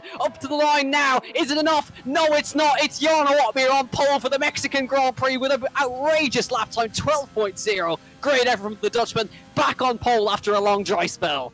Well, I gotta say, folks, strap yourselves in. This is going to be a corker. The Flying Dutchman, Jarno Otmir, silences the critics. P1 indeed for the Mercedes. Amazing stuff indeed from the Flying Dutchman. Barry Burman in P2. And you've got in P3, Philip Brezhina. What a contest there in the top three. Mercedes, McLaren, Ferrari, the Juggernauts making up the top three. Andreas Dormeyer, P4. Danny Moreno, only P5 was good enough today. Alvaro Caraton, P6. Flores Vies, P7. Lewis Welch, P8. Felipe Souza starts in P9, and Tom Martinez, after heroic activities in qualifying, starts from P10. But how about that, folks? Absolutely incredible. Jack, I don't know what we're going to expect heading into the race, but Jarno on the front row with Barry Burman. That's what dreams are made of, isn't it? Yeah, it really, really is. It's kind of teed up perfectly now with Jarno and Barry. If Moreno had not invalidated that time, that would have been third place for him. It wasn't quite enough to get a Merc 1-2, but it would have been Barry sandwiched between the Mercs. But Brezhina, I mean, he's got himself back on form. He's still in the championship fight here. Caraton is in fifth, a bit of a quiet one in qualifying, but he's in there. And we have to keep our eyes on Josh Idaho. He starts outside the top 10 in P12. Free choice of tyres as well. He's the other contender in this one. But it's a big day for Otmir versus Barry. We got a little bit of it at Spa, but this could be a fight to remember.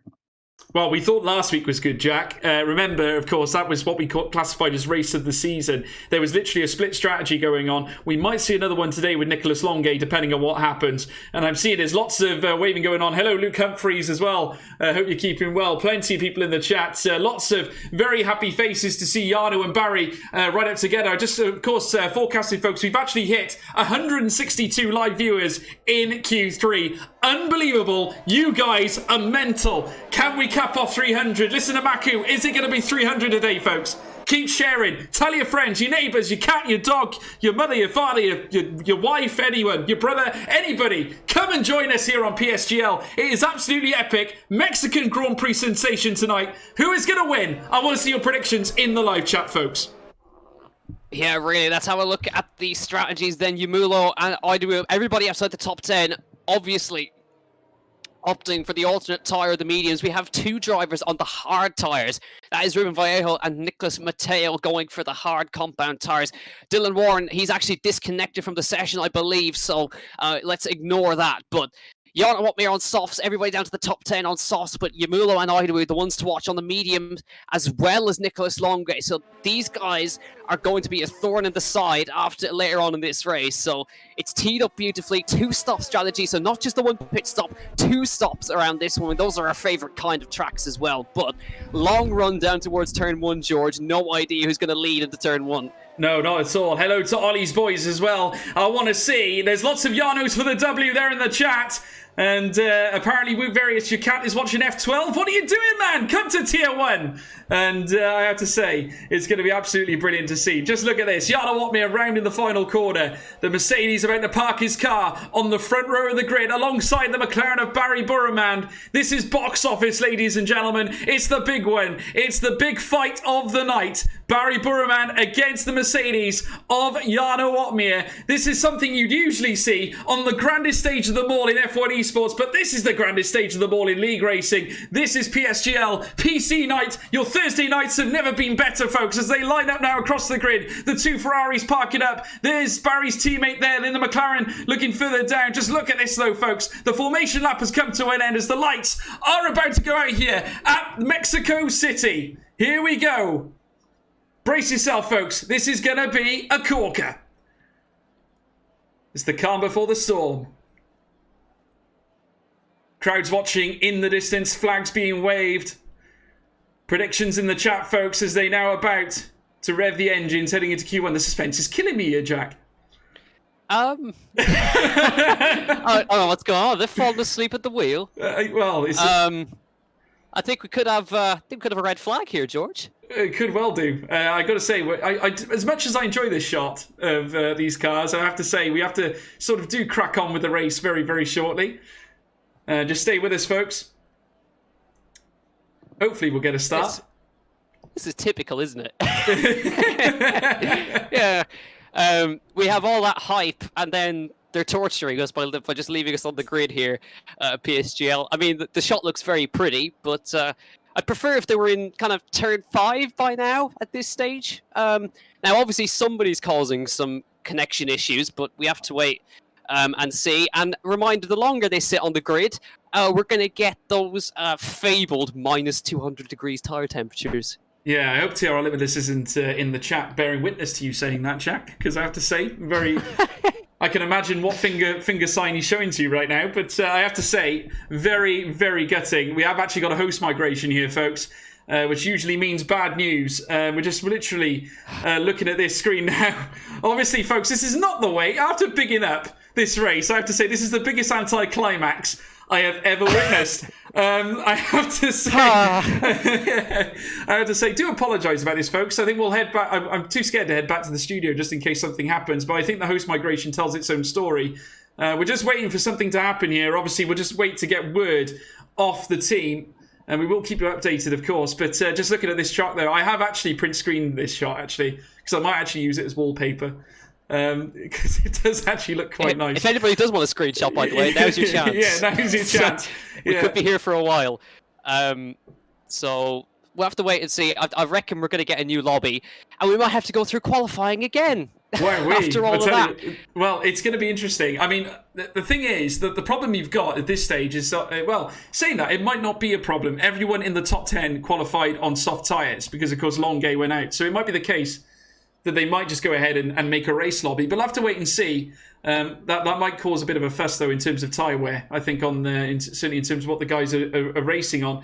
I can just see Clapperstain 180, George waiting for the pedal to the metal, go, go, go, go, go, be like, absolutely. It's more like pedal to the metal, no, no, no, no, no at the moment. Looking for the down. Ollie's boys, imagine being an esports racer having McDonald's Wi-Fi. Well, wow, that's certainly a punishing statement among many. But yes, no, we're waiting. And I have to say, I think Godified Rat has got this absolutely spot on. Minus 200 degrees at this point. That's for sure. I just see... Yeah, we are getting, just to confirm from George, we're getting a lobby restart. No qualifying custom grid.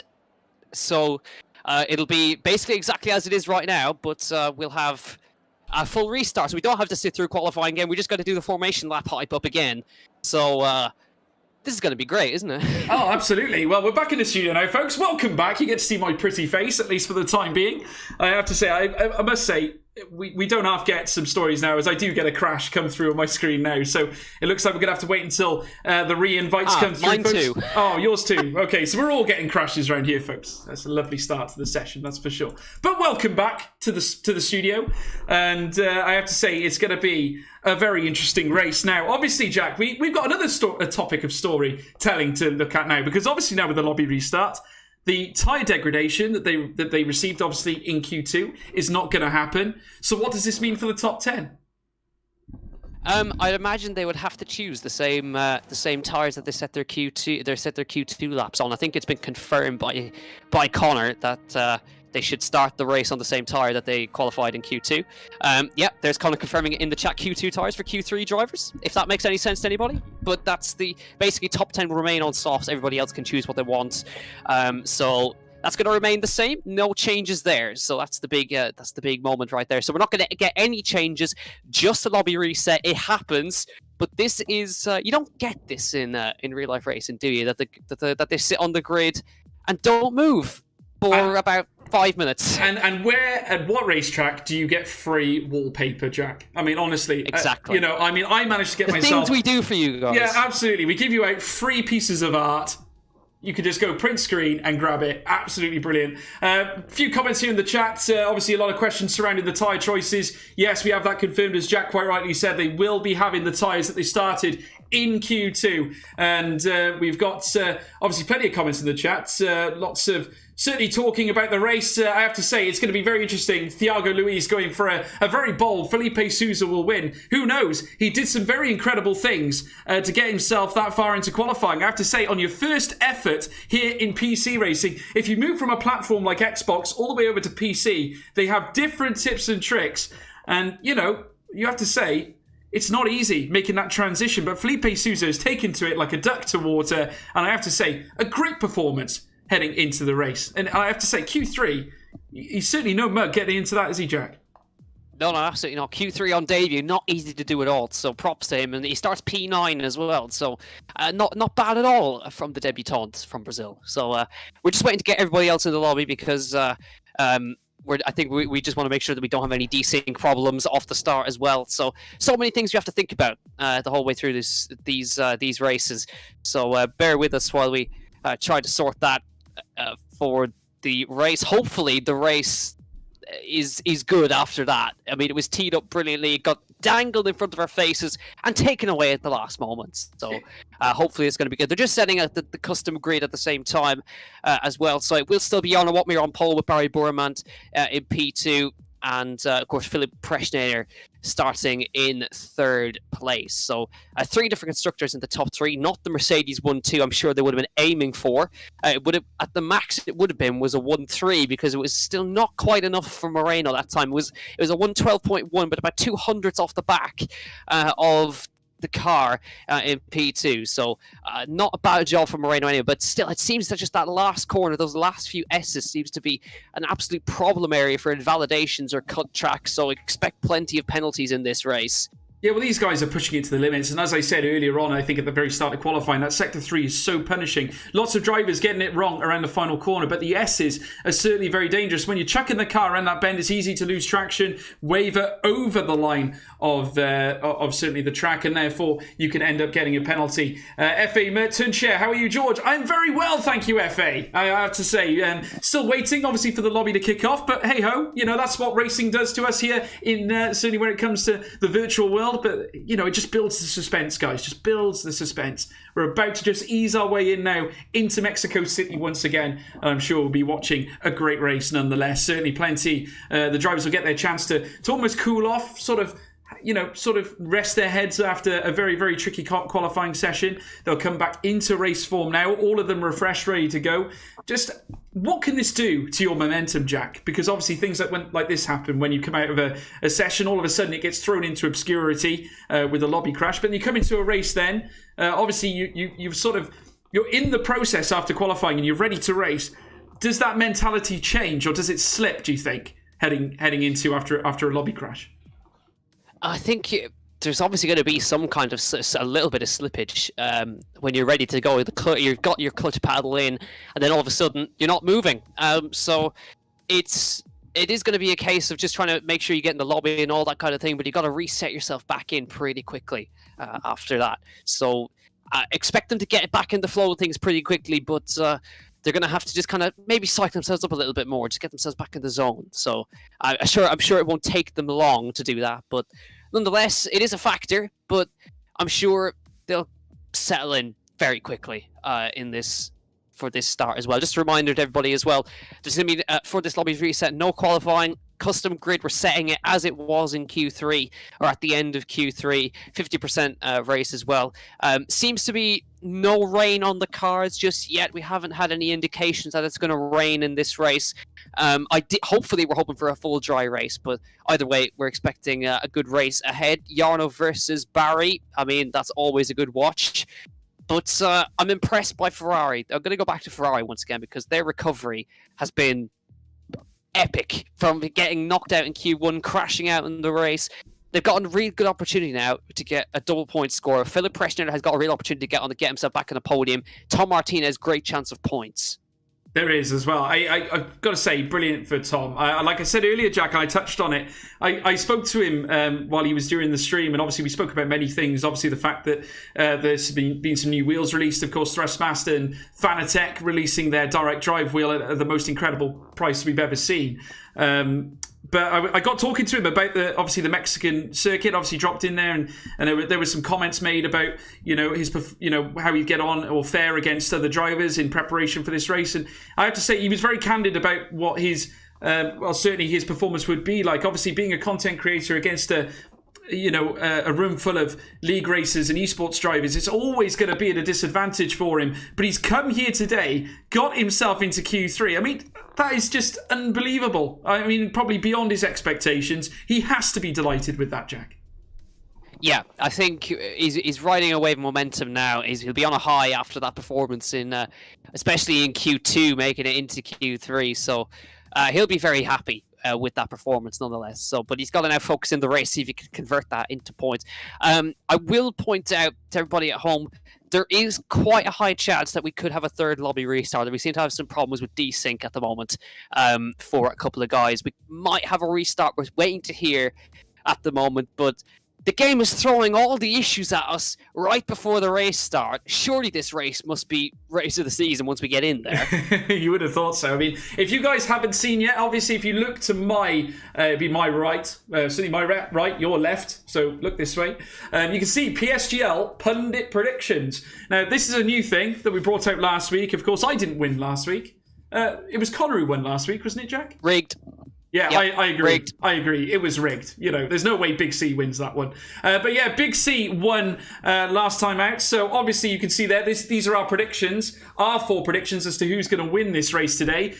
Big C, Connor, the league owner, has gone for Barry Burman this time. Of course, he was the man who won, or certainly it was Big C who won it last week. He picked out Alvaro Caraton for the US Grand Prix, and who did in fact win. I've gone for Jarno Watmere, of course. As you can see there, that's my Twitter tag, at George Morgan TV. Feel free to tweet me, you're more than welcome to, or drop me a DM. I always like to talk to people. I have got Jarno Watmere as my pick. And Jack, you've gone for Danny Moreno. You've gone for my driver's teammate. Interesting choice.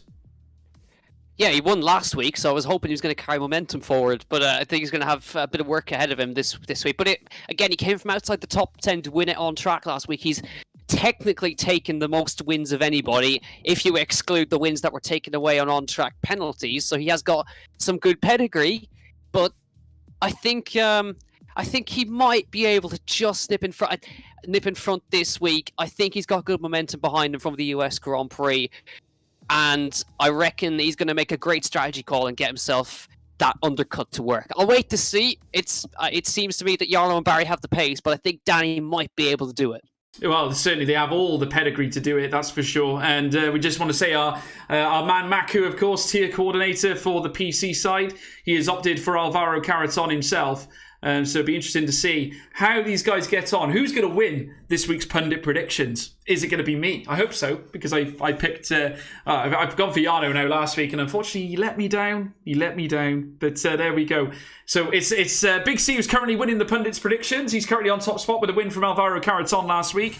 But obviously we'll have to wait and see as to what happens today at Mexico. Now, just to go through some track facts here. Mexico City, home to this circuit, of course, 110,000 capacity. The corners that make up this track, of course, 17 turns of variance in corners. The S's, of course, that we spoke about, not to mention hairpin bends going into some of the chicanes as well. Amazing stuff indeed. Of course, 4.304 kilometers, and that equates to 2.674 miles as well. So not the largest track certainly on the market here in Formula One, but certainly packs a lot of punch.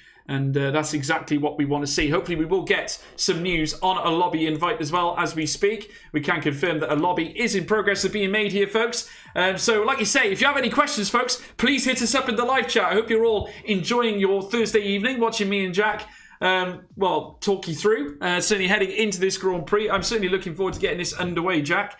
I have to say, looking at the grid order, though, like we said, some new names, new faces. What can we expect heading into the race? Is it going to be a case that Jarno and Barry mop up here? Or can we expect some unknown or some new driver to come through?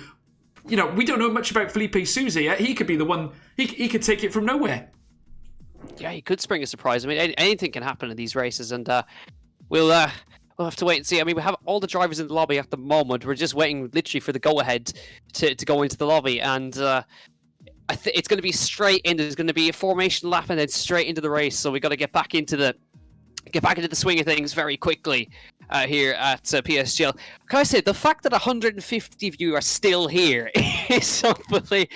I mean, that race, I think that wallpaper might have done it, George. I think that wallpaper just might have attracted people in. You know what? That's the trick. See, I'm going to become a wallpaper salesman, Jack. I think that's my calling in life. I think I'm here to make wallpapers and sell wallpapers.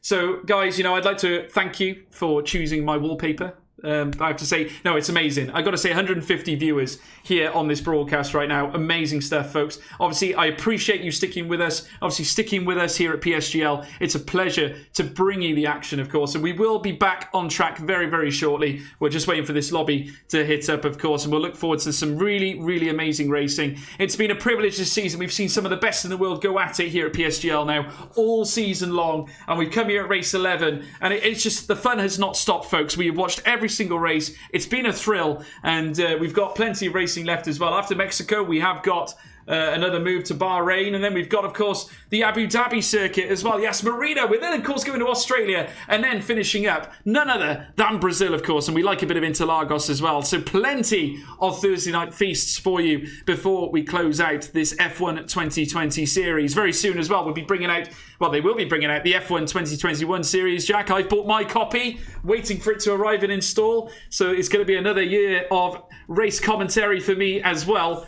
And Jack, I suppose you'll be doing the same as well. Will you be joining me in the comms box for next season? Oh, how could I not? How could I not decline that offer? Yes. Yeah, absolutely. Yeah, looking forward to seeing F1 2021, and I'm sure we're going to get a great game as well in F1 2022 when all the regs change. I'm sure we're going to get a big game right there as well. But obviously, you mentioned Bahrain. It's a particular layout of Bahrain. It's Bahrain short. Next week on the 6th of May, so that is going to be 2 weeks time, not in next week. It's 2 weeks time for Bahrain short. We've got a break. Yeah, we've got a break. Yeah. And we have Bahrain short on the 6th of May, and that's a new one for me. I know it's been used in league racing quite often over the past couple of weeks, but I mean, it's certainly one that's become a little bit of a favourite because it's not really used that often. It's now become more used, but it's an interesting circuit. It's not quite the Bahrain oval layout that we saw before, but it does give some interesting racing with the cutoff, and looking forward to it. Yeah, no worries. I just had a disembodied voice hitting me up in the box. Have we got voice coming through? I believe that's the in-game chat. What we're hearing there from a couple of the drivers. I was looking around. I was like, is that you? Is there a ghost in here? I was like, oh my god, what's that I can hear? I've just had the disembodied voice of Alvaro Carasol. Yeah. No, it's like, who's that? So, Alvaro, is that you? No, folks. Yeah, just a disembodied voice through the lobby chat. Unfortunately, there. So do not be freaked out if some of you heard that. But yes, no, amazing stuff indeed. The Bahrain Oval Circuit is something I'm hoping will be introduced very, very soon. One track I am looking forward to, Jack, and I had loads of comments sent to me, and I had one of Red Luca who messaged me on Instagram. He said to me, George, I bet you cannot wait to commentate Imola. And I said to him, I can't wait. I have to say, I love Imola, an amazing circuit. And just imagine we get to commentate these next season, Jack. Amazing. Yeah, Imola. I mean, if you've seen the real race, oh boy, that's going to be good for F1 if they use it on F1 Esports as well. And as well, Portimao, Portugal's in the game as well. That's going to be great. You'll be happy to know, folks at home, we're loading in. It's time. It's right. Yes! Second attempt. Hopefully we don't get another wallpaper incident, but no. I mean, hopefully we can actually get a race this time. It's been hyped up enough. You've waited long enough. The 150 you stuck around, you crazy guys. Yeah. But let's go. It's the same strategy that we've had. We've had, of course, all the guys in Q2 who made it through to Q3 will start on soft tires. Everybody else has the free choice of tires. They can change from what they went on in the previous iteration of the lobby. But the crucial thing is everybody is staying on the same compounded tire that they qualified on in Q2 in the top 10. So soft tires for everybody. We're loading back in, folks. It's happening. Yes! Cheer! I got to say, we're all cheering here in the com box, folks. We've got a race happening. And we're just about to get the session underway, of course. They'll have to go through the formation lap before they get to their grid spots, and then we'll be able to go pedal to the metal. And I get to say my catchphrase, Jack, my beloved catchphrase. I get to say it at the start of this race. I cannot wait for that at all. We're just waiting now for the drivers to make their way out onto the track. Jack, it's prediction time now. I know we've got the drivers' predictions here, the pundit predictions on my side here, but I want to hear your top three, Jack. Who are your top three for the end of this race? I might be going away from my prediction a little bit, but I reckon race at the moment off the current qualifying, I think it's going to be Otmir, Bourmand, Moreno. That's my top three. Jarno, Otmir, Moreno. That is Jack Cannan's selection. The Irishman, Mr. Reliable. He's gone for that. So make sure you place your money in the right place, folks, because Jack won't get it wrong, I can assure you. Will you, Jack? Never. So just to go back on the strategies, we had, of course, two drivers previously. We had Vallejo and Mateo. They opted for hard tyres in the previous session. They've now gone away from that and gone on the medium compound tyre. So everybody else has gone for the medium. So complete split in the strategies here. Soft tyres for the top 10. The rest of the field on medium compound tyres. So basically, as it was, apart from the hard compound runners. So a perfect 50-50 split. But let's get them lined up and ready to go this time, eh? Yeah, absolutely. Predictions flying in here, folks. Tiago Luis, big Felipe Sousa fan. We've got Adichie Raj Singh going for Jarno, Barry, Moreno for this race. Pat's gone for Jarno, Barry, Josh and Danny. So Idawu makes his way up into the top three. And looking further down, Billy Runen wants to know, where are you from in Ireland, Jack? Find the middle. That's the easiest way. Find the middle, and that's it. Yeah, that's where I am. And that's the easiest way I can explain it. So we will get going in just a few moments' time. Otmir coming around the last corner right now. And let's see. He's going to be waiting, hopefully not too long on that grid. We have Julian Naumann just coming through the stadium section right now, so about to line up on the grid as well. So he will be sitting there for a little bit, but hopefully not long enough to get JD shaking in his boots. Well, I got deja vu, Jack. I feel we've seen this before. Here they come and line up on the grid. Screenshots at the ready, folks, as we now wait for these guys to enter their grid slots. And I have to say, I could not wait for the start of this Grand Prix to buckle up. We are going to be in for a hellacious ride here today. JD there is ready in the chat as well. Best of luck to you guys, JD, Team Mercedes. Here we go. First light, second light, third light, fourth light, the fifth light. And it's pedal to the metal. Go, go, go, go, go, go, go. We're finally away here in Mexico City. Jarno with a blitzer of a start. Barry gets swallowed up instantly. Philip Prejnader taking it from the get-go. Makes his way up into P2. Barry comes back at him. Danny Moreno with a hellacious start. Goes up the inside of Alvaro Carreton. Amazing. As they come round the next chicane. Moreno up into P3. And we got a spinner, Jack. Carreton spun. Yeah, he got sent. He went into the back of Prejnader, who spun in front of him. Carreton's had a disaster, but fantastic start from Jarno Otmir. Terrible getaway from Bourmand. Moreno nearly managed to get in front of both cars there, but was not able to get the moves to stick. But it's now Otmir, Bourmand, Moreno 1 and 3. Prejnader drops to 4th after the contact. Flores Veers is up to 5th. Felipe Sousa, rocket ship of a start. And both, look at these medium runners, Dario Yamulo and Nicholas Longe, 7th and 8th in front of Dormeyer and in front of Martinez. They're on the flyer. That's where they need to be. Well, I got to say, a rocket of a start from Jarno Otmir. Here we got some moves in the back there. Tom Martinez is trying to have a look on Andreas Dormeyer, at least trying to defend here. In fact, from Nicholas Mateo as they enter into Sector 3 proper, making their way now around the Forestall, down towards the Peraltada, as they now make their way down the stretch. Otmir in front, still leads. Barry Bourmand in behind as well. Fastest lap from the Flying Dutchman, who's already gone clear. He's keen to at least get away as soon as possible. Prejnader down in P3. Flores Viers in P4. Dario Yamulo there in P5. Nicholas Longe in hot pursuit has managed to jump a shed load of places. He's jumped up 7. Mateo is also there as well, not forgetting many others. Lewis Welch is still in the firing line. Dylan Warren up into P10, and looking further down, Martinez already. We've seen some cars in the pit lane, Jack. Yeah, we've had Tom Martinez in, Vallejo in, Yari Fitz in. We've had one of the McLarens come in. I think it was Josh Idu. It was Josh Idu. Absolute disaster. He's had to pit to change the front wing, and that is not what he needs in this championships chase today. So we've had a couple of guys into pit lane already from this race, but it is no problems for Jarno Watmere, trying already to break away from Barry Burmand, and he's already got over a 1 second clear of him to get away from the DRS. Danny Moreno sits in third, Preschnitter sits in fourth, and the Haas of Flores Veers sits in P5, but Felipe Sousa has latched onto the back of that Haas as well in the AlphaTauri. But the big news, of course, is those medium runners led by Dario Yamulo, Nicholas Longe on the medium tyres in P8, being chased by Andreas Dormeyer, but they've made up crucial positions, and they're going to be a bit of a nuisance for those guys up in front later on. But now, let's see the tactics from Mercedes. Moreno's going to start putting pressure on Barry.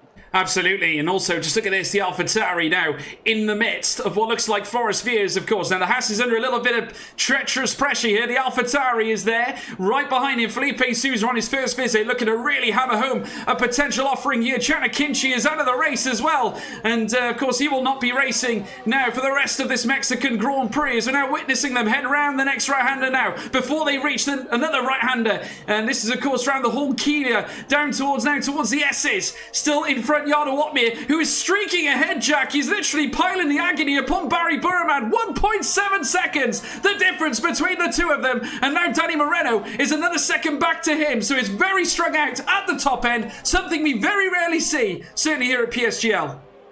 Yeah, he used up a good chunk of his ERS quite early on to get away from Barry, and now he's got an opportunity to save it as well. We know Danny Moreno is excellent on the ERS usage. He's got 60% in the tank to try and fight with Barry. He's on 20%. Barry's had to use up a lot of energy to try and keep up with Otmere. That's not worked. But now Moreno will have DRS and a long run down towards turn 1. I don't think he's going to be close enough to try and overtake right now, but he is going to make that very difficult heading into the first corner. Keeping an eye as well and behind Nicholas Longe making the move on the Italian. Dario Yamulo side by side they go. Longe up at the 7th place on the medium compound tyre, leads the train right now on good pace, and he can now try and get after that train in front. If he can get on the back of that, he will be in a very, very good position. He certainly will be. Nicholas Longe now up into P7. Dario Yamulo licking his wounds now down in P9. The Red Bull looking to fight back, of course. Certainly they've had their dramas in the past. Remember, of course, the hellacious story in Drive to Survive when Daniel Ricciardo left Red Bull to go to Renault. Certainly no change there. It's certainly when it comes to battling between these two great constructors as they now wind through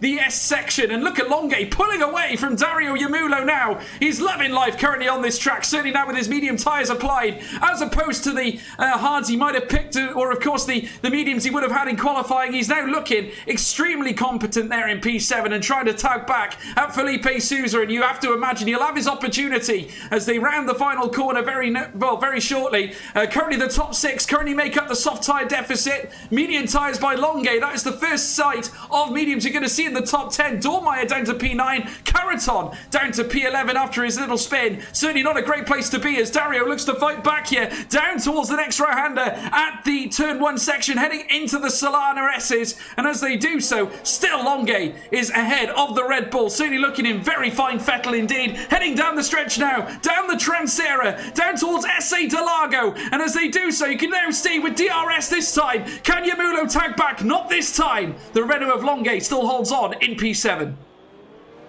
Yeah, absolutely, he could be, as he gets up on the back of Yamulo right now. Nicholas Mateo's putting pressure on there as well, behind his teammate Alvaro Caraton, struggling around a little bit. Moreno's putting pressure on Burman, still just keeping him honest in there, but Jarno is just streaking away. He is gone up the road by 1.7 seconds, but he has used a good chunk of that ERS to get away, but he's now conserving it. Getting it back up to almost 50% charge. But is this now the moment for Danny Moreno to have a go at Burman? He's closer than he was over the past few laps. DRS open now.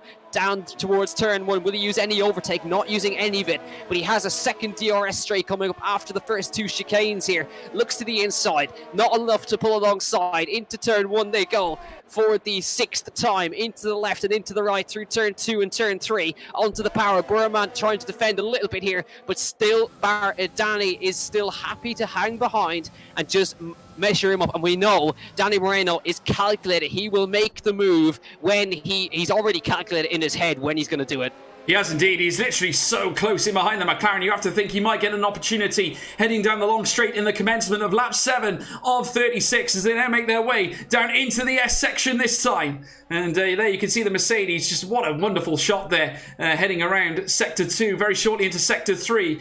And just look at that, heading down towards the next right-hander, down at the Alvaro right-hander. And there's the McLaren of Barry Burman. And what a fascinating encounter this will be as they head around the Forest Sol, the next left, before they make their way around the Peraltada yet again. And past the pit lane they will go, round the next right.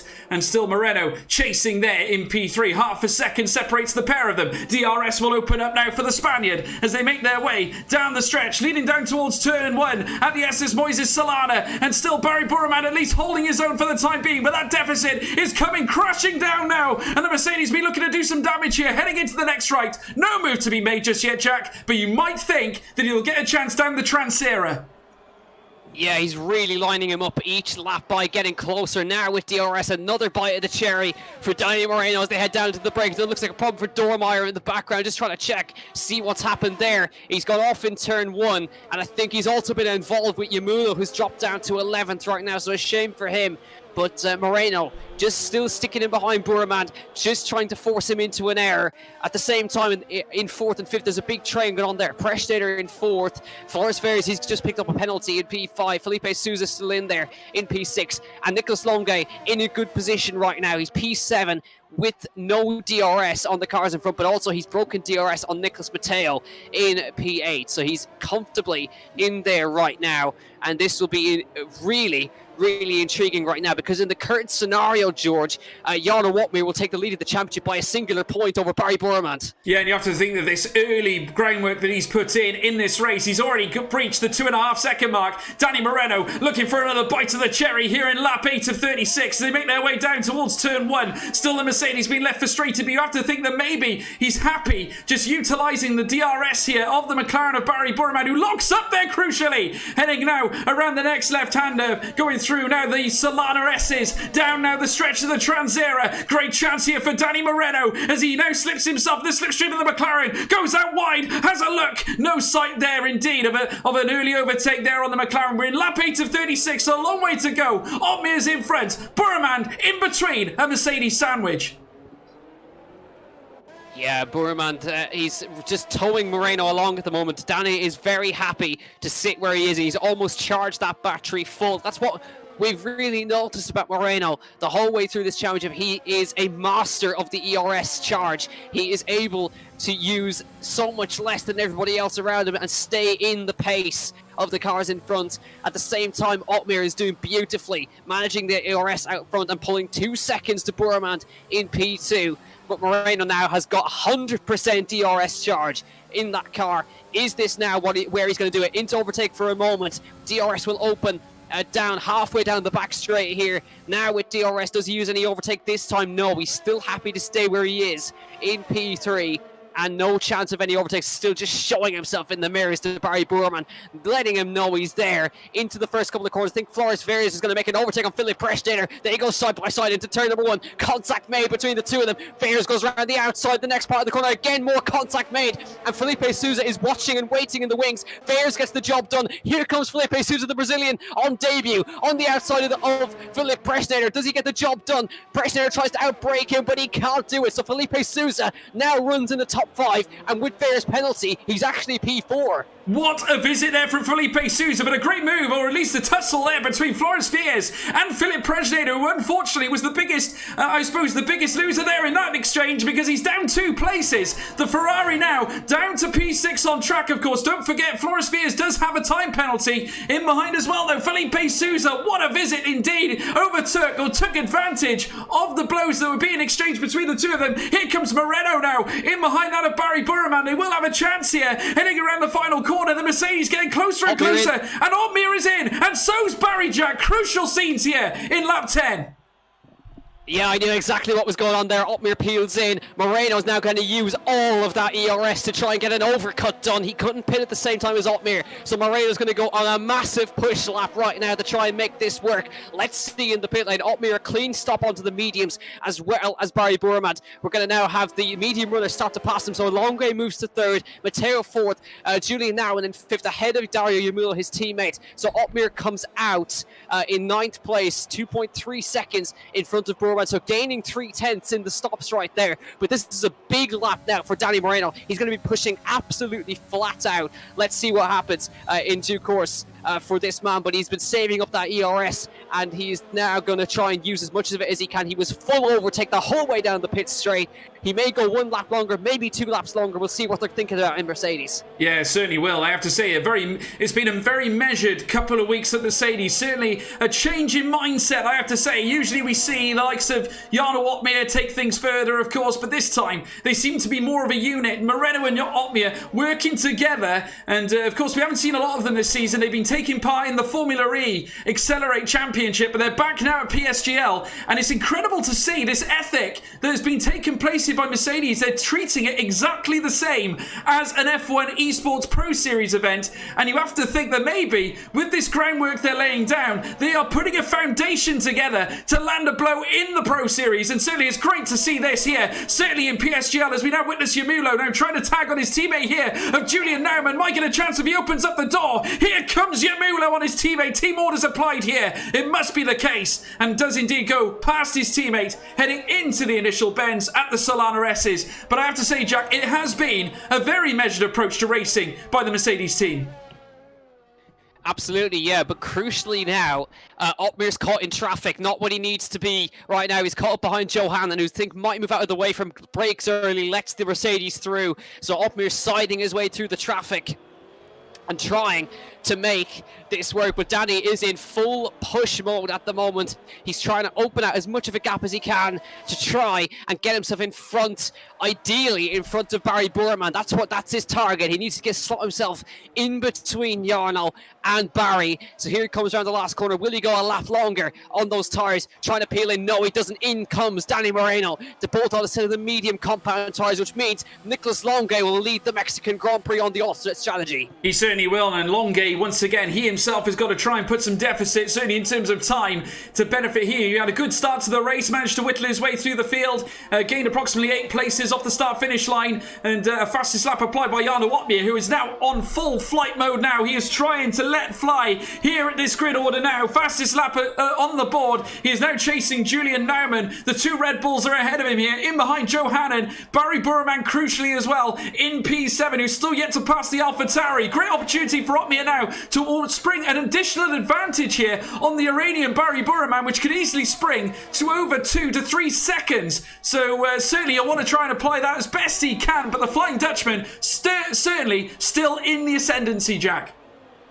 Yeah, and Christian Moreno was not able to slot himself between himself and between Barry and Jarno there, but he's also on the fresher tires of the two of them, so tried to make an overcut work there.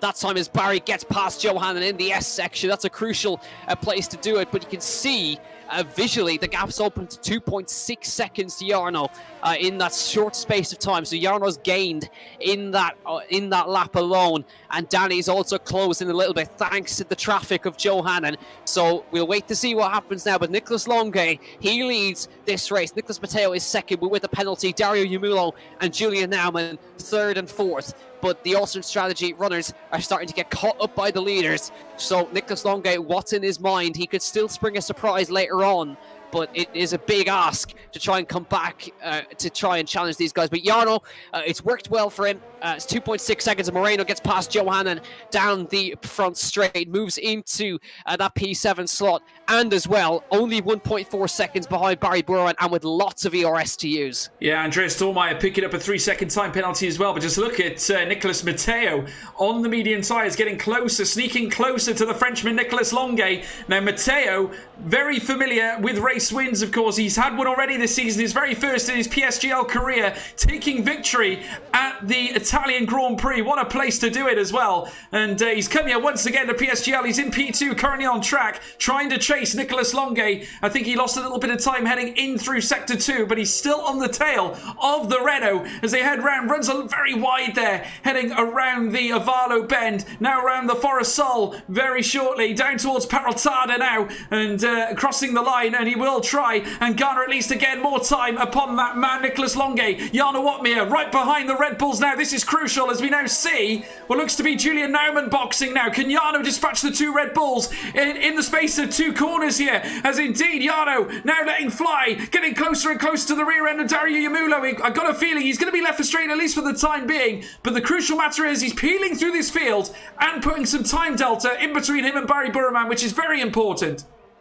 Yeah, he's opened it out to 3.2 seconds while Danny's been closing in at the same time. So Danny Moreno is back in DRS of Barry Burman, and the fight begins again as Otmir goes for it on Yamulo and gets it done. A big lockup on the left front as he did the job, but the key point is he's got the job done and now got another car between himself and the car behind, and he's got some nice clean air for a little while now. 4 seconds of clean air in front, and Moreno is now catching and putting some pressure back on Barry Burman, who's been basically being abused by the Mercedes at the moment. He's got one streaking away and one in his mirrors, and trying to put him off at every opportunity. Moreno tried the overcut last time. I reckon he's going to have to pass him on track in this stint. Yeah, well, I have to say, he's looking good on it right now. Just look at him now, approximately. Well, you can see you've got Vasky Chocolate literally written into his visor right now as they come around the next right-hander now. The Peraltada, once again, down the stretch very shortly. Maybe a move in the offing here, down the Principale as they do so. Look how close he is as they make their way down towards the S's and Solana. And certainly Danny Moreno with a great chance here as they come down here on lap 15. The Mercedes mentality once again burning strong here in Mexico City. Down the outside, Danny Moreno. The machine strikes. It looks so easy. Textbook by the Mercedes driver. He's up to P2. Barry, though, will have another chance. They come down the stretch now once again, this time down the Transera. The orange McLaren moves alongside, just a little sneaky look, but Moreno still holds on. An amazing blow indeed there dealt by Danny Moreno. The machine coasts his way into P2. Oh, that was a great overtake from Danny Moreno. Just braved it all the way around the outside. Barry was happy enough to leave him the room and give him enough respect to let him through that time. And it's now a Mercedes 1-2 here at Mexico. Barry could do nothing about that. Danny didn't use any of his ERS teeing up that move. Did enough. Got the DRS down at the back straight. Didn't really actually want to overtake, but the space opened up for him, and that was enough to get him past and stay in front of Barry, who tried everything to get past with the overtake. But now 3 seconds of the delta between Otmir and Moreno, but a big blow to Nicolas Longue's chances. He's got a penalty now. He's on the soft compound tire trying to make his way through, but with that 3 seconds that could cost him later on. But this is great stuff. It's now back to the way it was normally, a Mercedes 1-2, but I'll tell you what, George, there's a hell of a scrap for P4 going on right now. There certainly is. Floris Fier is currently in the midst of a huge battle. Look who's behind him. Felipe Souza, the young pretender who's moved across from Xbox, has come to deal a blow here to the boys certainly the boys on PC, and he might get a chance to do so here. The AlphaTauri looking menacing here as they make their way down the Transera, down towards the SA Delago. Is the Haas and the AlphaTauri. No move yet to be made, but Prejnader as well in the midst. Remember, these three were tangled up in a fight of their own before, but look who's behind them. Alvaro Caraton, last week's winner at the USA, is tracking Philip Prejnader. Plenty of moves potentially in the offing here. Half a second between Caraton and Prejnader, but just look at this. Indeed, a phenomenal drive from Felipe Souza on his first visit to PSGL, closing in on the Haas car, and you must think Floris must be sweating just a little bit, Jack. I think so, yeah, and he's struggling to keep those cars behind at the moment. You can see Moreno's already nearly out of DRS, almost, from Barry Burman. He's actually pulled nearly half a second on Jarno Watmere in that one lap, and I'm sure Jarno's not really pushing. If they catch up to each other, they will work together beautifully like they did in France. But let's have a look. Here comes Longue, dispatches one, gets past Carroton. Will he be able to get past anybody else? He's got the penalty, which will hurt him, but he needs to make as many positions as he can. He's not totally out of it with that penalty, but he has to make the soft tyres work in this early part. So he gets past Carroton. Next up on the list is Philip Preschneider. Look at the grip he's got compared to the medium tyres. On to overtake, DRS open. Here he comes again, inside line for Nicolas Longue on Philip Preschneider, and he dispatches two in the space of 2 corners. So Longue on a big charge here, and we've lost Ruben Vallejo from this race, the second retirement, and the 2 racing points both out of this race. Yeah, well, certainly the Frenchman is not going the long way. He's taking the short way. He's literally doing the business here. 2 moves here already in this lap alone. Can he do the same again this time to Felipe Sousa? Heading through the S's once again. He'll open it up here once more. The Alpha Tauri goes out wide. The Renault takes the outside line. Heads into the next right-hander. Blistering stuff from Longue. He is on a flyer on the new soft tyres. Right behind Flores Fiers now, making his chance. Heading around the final corner. And of course, what will be Peraltada. Great chance here for the Renault as they run the next right once again. It's a long way to the next corner. It's Nicolas Longue teeing up a potential move here. This time on the Haas of Flores Fiers will take the inside line as he makes his way down. The Haas does not go defensive. He knows he has no choice. The Renault up to P4. Longue on a flyer, and he's going through now. P4 he lands with the fastest lap to boot, Jack.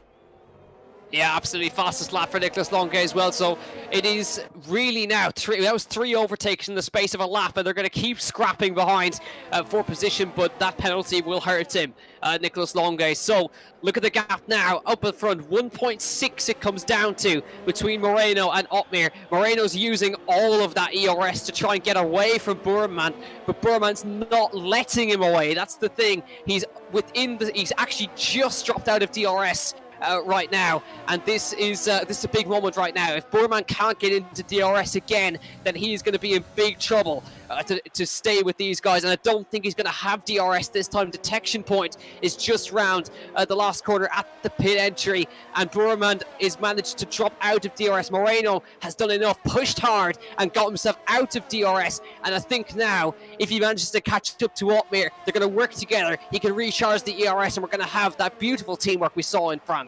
Yeah, absolutely. But just look at the tyre wear. Already burning orange there on the rears. You can just see how much pressure that Danny is putting on those rear tyres right now. And I have to say, eating away at them, they are going orange. The grip levels will wear off very, very soon. But 67% at the moment. They'll certainly last him for at least, I would say, around about the next 6 to 7 laps, you would have thought at least. We'll have to wait and see how this works out for him as they now round the next right. Down towards the next right, this time at Horkelia. And certainly following his teammate, he has gained on Jarno Otmir. Of course, the 2 Mercedes are working in tandem here. It's been a very, once again, measured approach, a very impressive approach indeed by Otmir and Moreno. Barry Burman in behind, though, still there. He's not gone yet. He's still in P3. Now, approximately the gap is fairly minimal. It's well within the second. He cannot afford to break it, Jack. You're absolutely right. But he's got to put at least, quite a lot of groundwork in, because at the moment, he is showing now over a second nearly.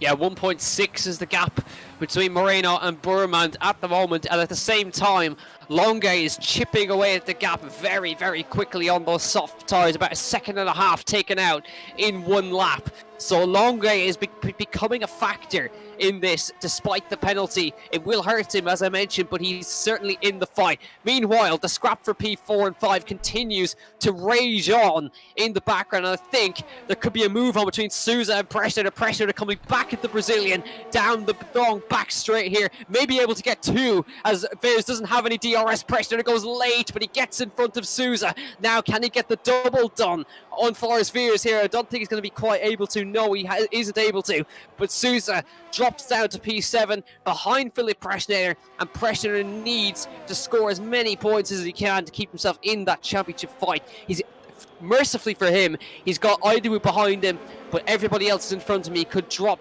a lot of points here today, but he's in a much better place than he was last week. He certainly is. I have to say, he's still in the fight, and we're just watching now. Of course, his cluster of cars who have not separated at all, and still, it's been an impressive drive for Felipe Sousa. He's still there, still working hard to try and maintain the deficit, obviously, between him and Caraton, although it does seem to be getting a bit slimmer now, and it could be the case that maybe he's pushed a little bit too hard too early, but of course, these are things that you do learn when you cross platforms, as we're now watching them cascade their way through the next S section, down around the next right-hander, of course, to begin their lap 21 of 36. And Flores Vias still leading this contingent around. You have to say, Jack, it's been a far better performance from Flores Vias. Despite the penalty, he's still in the top 10. And I have to say, this is not something we've seen from that Dutchman in a long, long time. No, absolutely not. But he has got about 9 seconds of penalties as well. So he's not in that position at the moment when he gets across the start-finish line. So he's got a lot of work to do to keep these guys behind. But currently, penalty-free for Preschneider. Penalty-free for Sousa, Caraton penalty-free as usual in P8. But I am keeping my eye on Longa. He's just chipped another 1.5 seconds out of Barry Bourmand on that lap. The gap's now 4.5 seconds. He could become a nuisance like he did in the US Grand Prix. Well, he could well do. I have to say, Longa utilising the alternate strategy, and I have to say it's paying off for him right now. Still has the fastest lap here in lap 21 of 36, as we're now watching Felipe Sousa trying to close down on Philip Preschneider. Of course, still nothing separates them at this moment in time. Just look at this 4 cars, literally nothing between them. The gap is thinner than a fly's eyelash, Jack. That's all I can tell you right now. There is the Ferrari of Philip Preschneider, stuck in behind Flores Vias, of course, heading around the next right-hander. Opportunities abundance here for the Ferrari as they round the final corner here, of course, at the Perotada. Down the stretch once again here at Principale as they make their way down now. Opportunity for Preschneider. As you can see there, Flores Vias looking to go defensive, but it's no use. Here comes the prancing horse down the outside now as Felipe Sousa boxes off Alvaro Caraton, but a great move from the Slovakian there as Caraton with a late move, and they're going wheel to wheel now around the next sector out of the Solana S's. Caraton doing the business on Felipe Sousa at last gasp that brought him to the dance last week, and he's done it again here today in Mexico City. Amazing, Jack.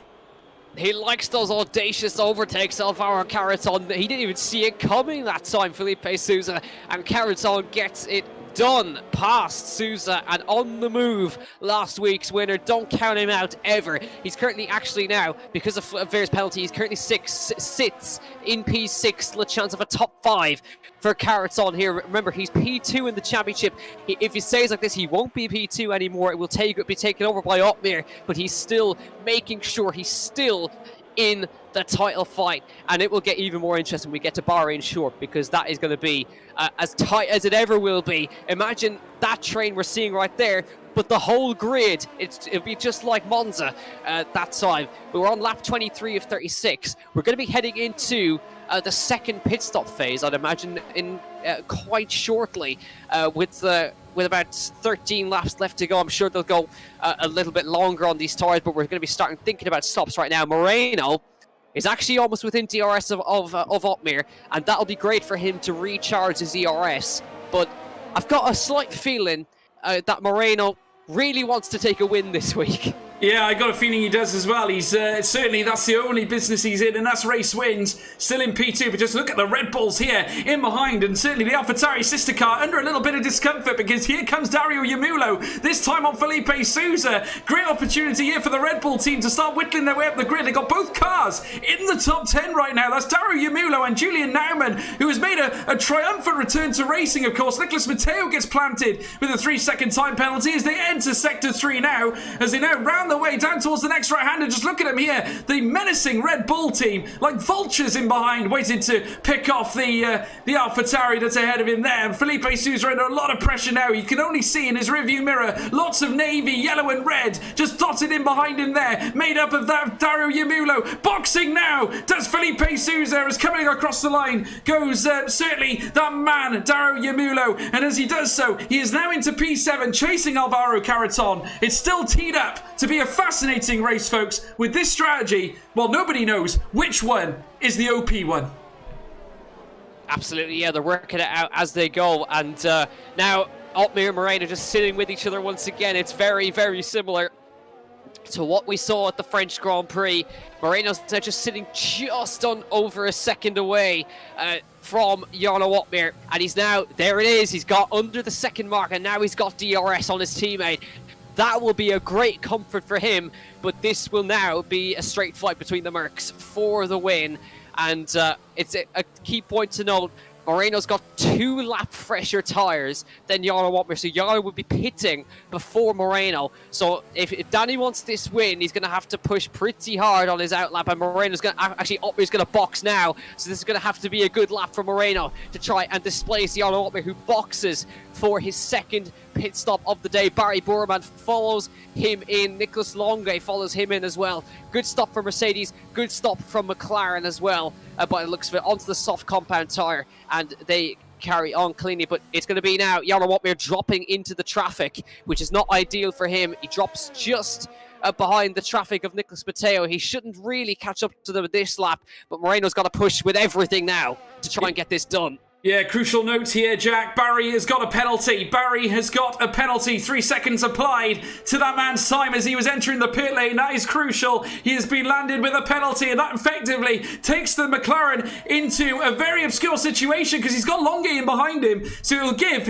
Longue a great chance here to sort of land a blow here upon the McLaren. And look how close he is. The delta time has greatly reduced. Longue is in the fight here for a potential podium. What an unsuspected circumstance this has been. Barry Burman is in a lot of trouble as they ran the next right-hander now. You can see that the Renault getting closer. Just look at it in the same shot, the McLaren of Barry Burman. Unbelievable scenes here, folks. It's going to be a real tight fight to the line. Nicholas Longue needs to get closer or within 3 seconds of Barry Burman at least, Jack. Yeah, I was going to keep an eye on those penalties as well, but actually Longue's got 6 seconds of penalty. He's still got an opportunity, but if he does pass him, he's got to get 3 seconds on him right there. So that's a big one right there. So Longue could have had the opportunity, but it's still not quite there for him yet. Moreno carries on for another lap. He does indeed. He's still leading the way, and I have to say, still comfortable. Maybe he feels that he can get a little bit extra out of those tyres, as you can now see the overhead shot there of the Mercedes as Caratal and Pregnator and Yamulo pit. And Veers and as well as Lewis Welch, who actually just Lewis Welch, in fact, from the Haas team, pitting. That's lucky because, of course, they would have had to double stack if Veers did just that. As we're now watching Moreno wind his way past through what was the Horkia Benz, now heading into the S's. A lovely overhead shot there of him weaving his way through the latter sector, heading around the Ovalo sector now, down towards what will be the Forest Sol very shortly, as he now makes his way around the next right-hander. And I have to say, Moreno needs to start digging and digging at Otmir's deficit, of course, because it'll be very crucial when he comes to pit. And as he now exits that same chicane at Forest Sol, down towards the Perotada, he chooses not to box again, Jack, I believe. Or is he? No, he is boxing. He's in the pits. Yeah, absolutely he is. He boxes with about a 16-second delta to Jarno Wotmir, so he should fall behind, but it will be a very close gap. But crucially for Jarno, he's staying behind Matteo to get DRS on him. So Moreno's on his way out of the pit lane right now. Here comes Jarno Wotmir through the last corner. He should see him streaking by. There he goes. And Moreno is going to be a ways behind Jarno Wotmir after that longer stint on those tyres. And Jarno Wotmir now 3 and a bit seconds. He's actually fallen behind Burman. So he's going to have to do that overtake once again. So Burman's managed to get in front of him, but if only for the penalty, that could have been a real thorn in his side. And imagine if Longue didn't have those penalties, he could be a real contender here. He certainly could be. Just look at him there. He's just dead in behind Danny Moreno right now. The Renault still looking to cause some damage, certainly upon this top grid order. Anything can happen here in racing. Floris Viers with another 3-second time penalty as the Renault now makes its way around the next right-hander, chasing Danny Moreno, of course, who's just exited the pit lane and making their way down towards the S's once again, this time in lap 27 of 36. Otmir, the Flying Dutchman, still leads. Nicholas Matteo is in behind him. Remember, he is yet to box. Barry Burman in P3 for now. Danny Moreno in P4 in hot pursuit. There you can see Nicholas Longue just tucked in behind that of the Mercedes, getting closer and closer all the time, and he still owns fastest lap of the race, and he will get points for that, Jack, which is always very crucial through the context of a whole championship. Yeah, that's taken points off the championship. Another commentator's curse. So, yeah, absolutely. Yeah, just taken away immediately by Jarno Wotmir. So that's a perfect score for Jarno Wotmir if he keeps that for the rest of this race. So brilliant stuff from Jarno, trying to go for that pole position race win, fastest lap trio. And if he does get that, that'll be a big boost to his championship. He will take the championship lead if it remains as is, and it will be very, very close. But that championship point to take it for fastest lap could be crucial. Look at this, Jack. Felipe Sousa eyeing up Flores Fiers right now, and I've got to say, a four-way tussle we have going on here amongst this lot. Flores Fiers immediately dashes away to try and avoid the slipstream. Caraton is very much in the frame as well as they round down towards the next left-hander. A very crucial moment as Flores locks up slightly. He's on medium tyres, so he's going to be very much against it here with three vultures on softs that are literally all over him right now. Look at this prospect here, literally nose to tail between each other, heading into this latter sector. Still on top, Flores Fiers facing the pressure here. Another 3-second time penalty for the Dutchman. In behind as well, Felipe Sousa trying all he can, but you have to think now that obviously Flores is out of the fight here. If you think about it, the amount of time penalties that he's had is certainly going to be very detrimental to his finishing position. Mateo's just made it very interesting. It's Burman versus Moreno down the front straight. This could go 3 wide down towards turn 1. Burman's almost left defenseless on Danny Moreno. Here we go again. Is he going to do it again on the outside line into turn 1? No, he can't do it. But now he's causing problems for Moreno. There's no penalty for Moreno just yet. But as we see now, back to the fight for P6. It's Sousa on the inside. Caraton, can he do the double on the outside? Gets past 1. Can he go past 2? Trying to go around the outside? No. 16 P7, but this is a hell of a fight throughout this field right now. But Sousa goes to the head of this train. Yeah, and see, he's not on his own. He's bringing another 4 cars with him, because in behind, or should I say 5, there's a Red Bull as well. Here in behind, but oh my word! A Ferrari, Philip Prejnader, has lost his front end plate on the right-hand side after a tag there between him and Flores Fiers, and that is going to be crucial. Flores is round, and that's now Dario Yamulo to move up to PA to look at this. Julian Naumann eyeing up Philip Prejnader now as well. He got pushed onto the grass. He tried to go in deep for the move, and they literally wound up. I had images of George Russell and Valtteri Bottas as they were watching the Red Bull and the Ferrari do go battle once again. This time, Julian Naumann on top of Philip Prejnader. What a damning event that was here in lap 30 of 36 now. Unbelievable scenes, Jack. Yeah, Moreno's going to do it now, I'm sure, on the inside line. Burman could do nothing. Moreno back into second, but look at the gap to P1. It's 5.2 seconds. Otmir is clear out front. It's a Merc 1-2 at the moment, but the battle for the podium is on. Burman versus Longue. That's going to be an intriguing fight. Longue is only 1.3 off the back. They've got a similar amount of penalties, but remember, he's got to pull 3 seconds.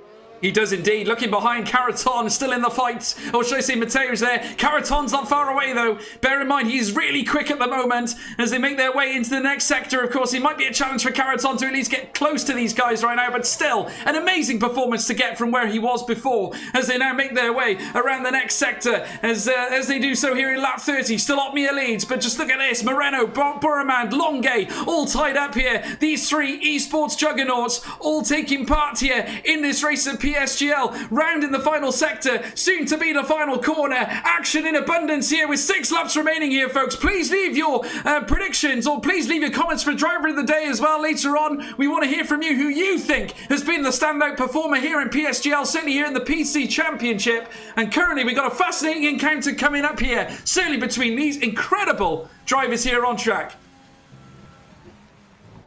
Yeah, it's absolutely brilliant at the moment. This whole way through this race has been absolutely brilliant to watch, but it's all in the hands of Jarno Otmir at the moment. Felipe Sousa loses another place. Dario Yamulo gets past him down the back straight, but that's another position lost for the Brazilian, but he's also got no penalty, so he'll be able to pick up 1 or 2 off the back of that. But nonetheless, not long left in this one, but it's all ended up with a Merc 1-2. Jarno Otmir currently 5.8 seconds clear out front, and it's going to take a massive error from him for Danny Moreno to get in front.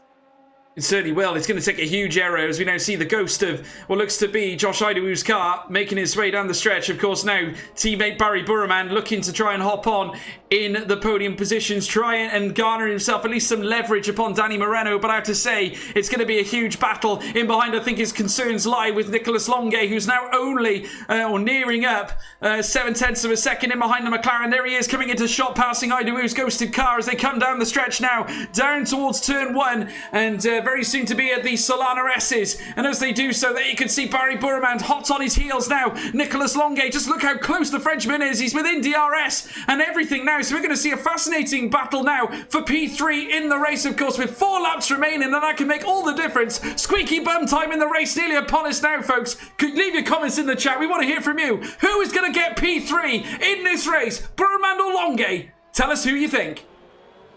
Yeah, it's a big job ahead of Longuet if he does manage to get past. He's going to try and pull 3 seconds on Bourmand. Ideally, he needs Bourmand to get another penalty, but Longuet was helped out by the ghosted car of Josh Idaway, which gave him DRS, and that's dragged him in turn into DRS of Barry Bourmand on track. The gap now 9/10, so Longuet has DRS on merit now on Barry Bourmand. So now he's going to try and make that move on track, but that delta between Otmir and Moreno has just come down by quite a substantial margin. This has come down to 3.5 seconds. This might not be over. 3 laps left, 3 seconds. Can he catch a second a lap?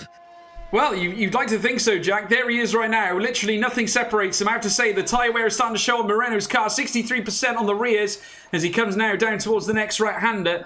And in behind him now, you can there see the shots of Barry Bourmand there in the distance. Nicolas Longuet as well in behind him. Nicolas Matteo in behind all of them. And as we can now see them making their way down the Transera straight. In behind, there's Nicolas Longuet, still very much in the fight, trying to garner back on Barry Bourmand. Currently, the penalty deficit currently outweighs that of Nicolas Longuet right now. He, of course, has plenty around this circuit at the moment, certainly enough to typify the balance in Bourmand's favour right now. Lap 33 of 36 though, 3 laps remaining. If Moreno wants a chance at winning this race, he needs to look busy, Jack.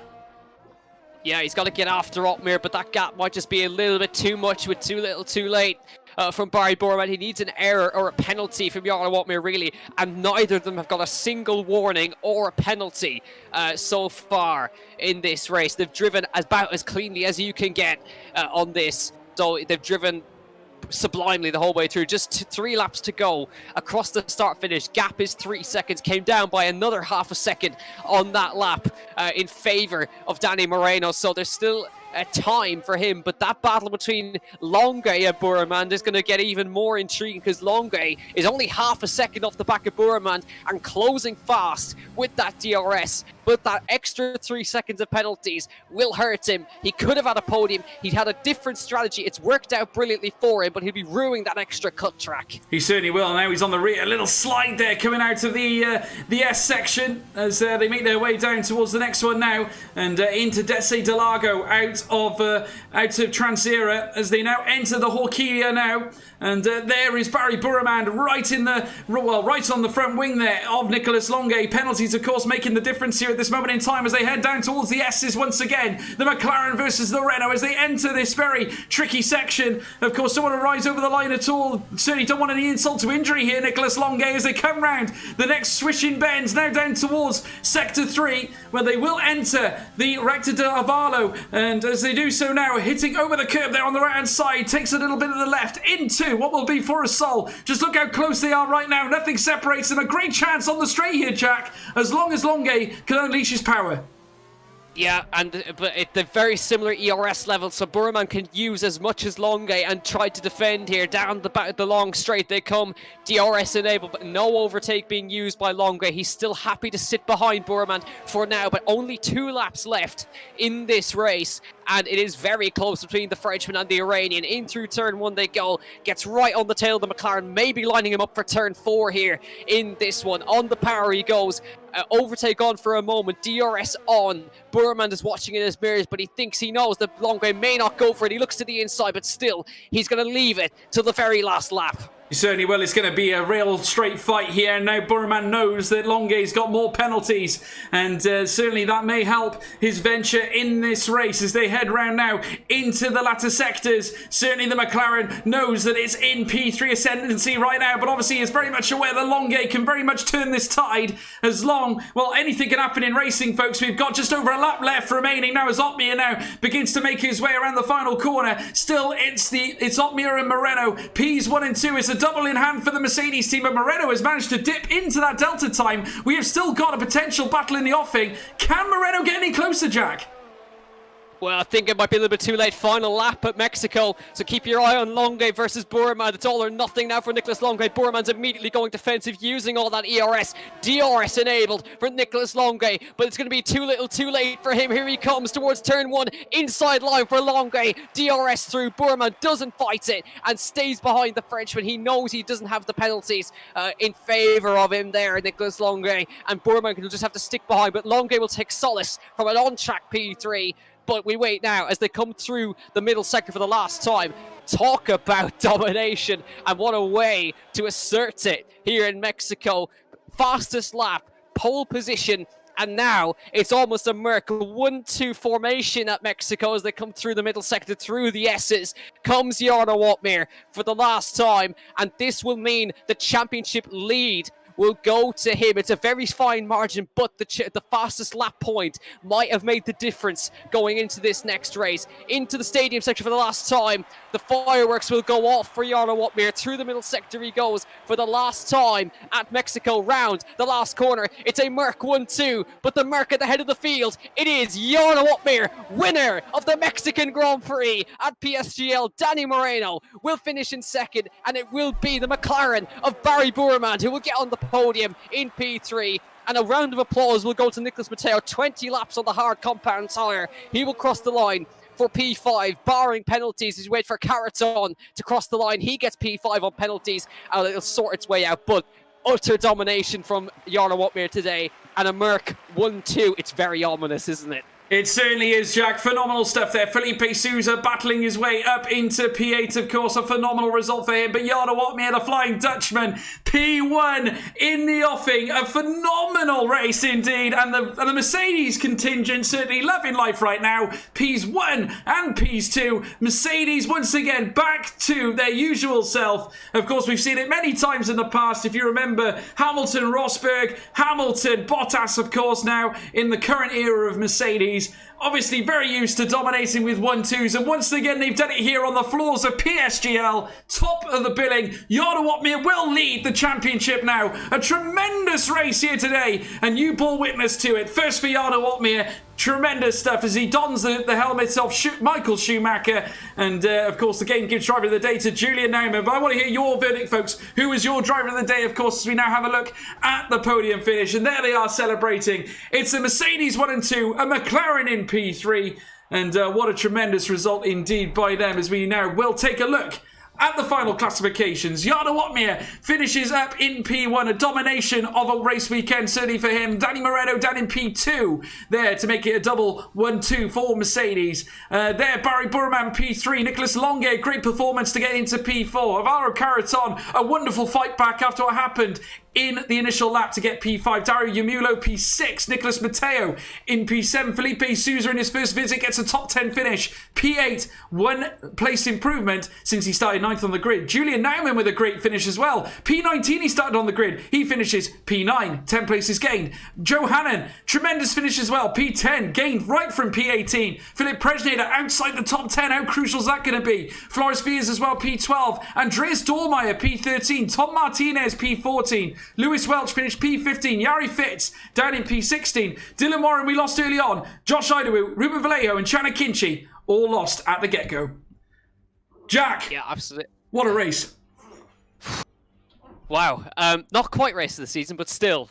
We had got ourselves a Merc 1-2 after all of that. You could kind of see it coming, but Jarno took the full sweep of the weekend. He took pole, the fastest lap, and the race win, almost leading every lap. So that just shows he is now at the head of that championship, and he's looking pretty good. It's his 3rd victory of the season, his 6th podium. He continues that run of finishing on the podium in every race he's done.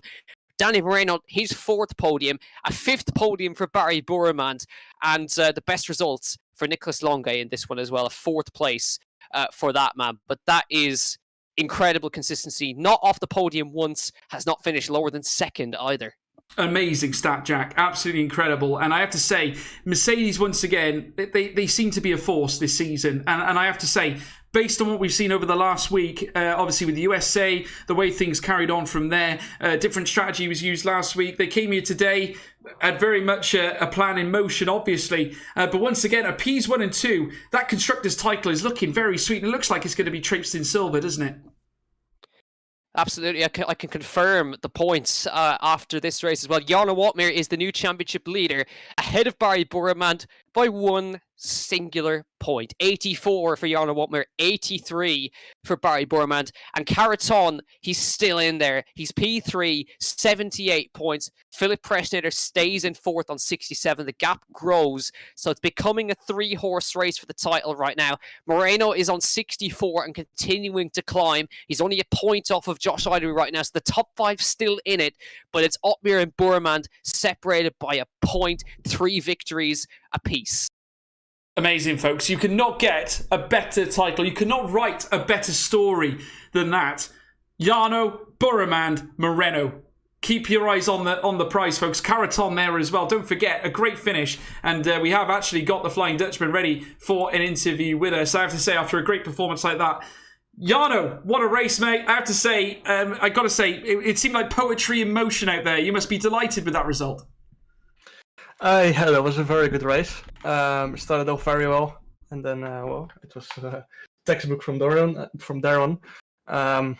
With Danny, of course, taking P2 quite early on in the race as well, so that was just perfect. Yeah, I got to say, it seems like there's been a transition, certainly in the way that you guys do things now, because obviously everything was about winning the title, I think, individually. I think now the teams are starting to take centre stage. Has there been any changes, different approaches brought to the Mercedes table? Because it looks like you're both on the same page. It looks really in sync between you two at the moment. Yeah, well, it's just perfect, of course. I think in France there was more team play. This race it was just pushing as hard as we both could, which we did, and then very early on managed to break away from DRS, which is crucial around Mexico, of course, as it has three quite long DRS zones. So yeah, that was crucial. And then from there on, it was all a little bit easier, as I think naturally we were both a little bit faster than everyone else in the field. So yeah, that was perfect. Yeah, I noticed from the get-go, obviously at the start of the race, I mean, impressive qualifying session, I mean, of course, but managing to get onto P1. But from the get-go, from lap 1, a 4-second advantage over Barry in the initial stages of the race. Was that just a clear, concise effort? You know, I'm going to go 4 seconds ahead, let Moreno put Barry under pressure. Was that obviously the plan from the get-go? No, to be honest, I didn't expect to pull out of DRS, but then as I came out of turn 3 at the start, I think it was a bit of carnage behind me, as I had an insane start of the line and then rocketed into turn 1. And then coming out of turn 3, I had I think 7 or 8 10 gap. So I was like, okay, I can probably do this if I nail the next few laps, which I did, and then just managed to get out of DRS, and that was it basically. Yeah, I mean, Christmas certainly came early. I mean, obviously, looking at things on track, obviously Mexico less than easy, and I have to say you're top of the championship now in extraordinary circumstances, really. I mean, obviously you missed a handful of races due to the Formula E Accelerate, but it must give you a huge confidence boost now. You're ahead of Barry Burman by a singular point in the championship. What does this mean heading into Bahrain? Of course, we're going for the short track next time round. Obviously, the DRS train is going to be quite aggressive. Is there going to be heightened pressure in qualifying to get to the front of the classification for that one? No, not really. I mean, today we showed a really good pace, and don't see any reason why it wouldn't be the case next week. But last week in USA with very good pace as well. So looking to bring that into Bahrain next week as well. So, well, I have to say you've won once again in cracking style, and I have to say the form certainly looks in your favour. But we'll look forward to our next race, of course, in a couple of weeks' time. So congratulations, Jarno, another tremendous victory, and I'm sure we'll see you again very soon. Yeah, thank you, thank you, Jarno, thank you. Well, Jack, I have to say, Jack, it looks like that could be our only interview today. No one else is in the waiting room. Yeah, seems so, because, well, I mean, it was pretty well a runaway victory almost for Jarno Watmere. Just to confirm, he did say the race is next week. It's not, I'm afraid. Yeah, it's 2 weeks away. 2 weeks, 6th of May, Bahrain short, so they can take a week break and come back to grace us with their presence once again. But after that, I'm not seeing any breaks through to the rest of the season. So 6th of May, Bahrain short. 13th of May, Abu Dhabi. 20th of May, Australia. And then rounding out the season at Brazil on the 27th of May. So there's still a month of action left, but we're taking 1 week and then going right through to the end of the season.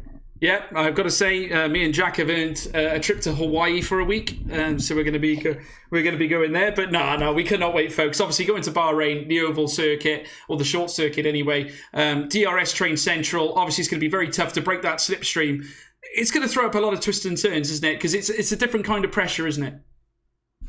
Yeah, it really is. It's you don't have all the openness that Bahrain usually gives you. As soon as you get through the first couple of corners, you're sending it off to the right-hand side and down the back straight on the alternate layout. So there's not a lot of room for errors, and expect plenty of carnage in that one. It is going to be probably it's almost like a rallycross track in a way, how short it is around that lap. It's under a minute around that. It's the shortest layout we've got on the. One of the shortest layouts apart from Japan that we've got on the game. So it's going to be a very quick lap around Bahrain short. But I'm intrigued to see how it goes because I've never done it. I've seen loads of other leagues do it, but I've never actually commentated a race on Bahrain short. So it'd be interesting to see what happens there. But I tell you what, if the championship continues to Brazil, what a track to round it out on. I tell you what, I love Brazil. And remember, it used to be a grand finale all those years ago, but it's going to be here at PSGL, and I cannot wait to see it. It's going to be absolutely amazing. I mean, remember, it was Hamilton's title win that was decided at Brazil all those years ago. And I have to say, we could be seeing yet maybe another title be decided at Brazil, Jack, the way things are going. It might be the case that Barry and Jarno, maybe even Alvaro, loads of names could take it right to the end in this season. There's still so many question marks about who's going to win the title. Yeah, there really is, and it's still wide open. And even though Prestetter is having a bit of a disastrous run of form at the moment, he's still in it. He's still in it on 67 points because Moreno is on 64, just making his way up through the order as well. But he's going to find it hard to make ground in the championship if he continues to finish behind Jarno Watmir. So that missed points at the US Grand Prix and at Monza could really have hampered Moreno. He could very well have been leading the championship after that previous round.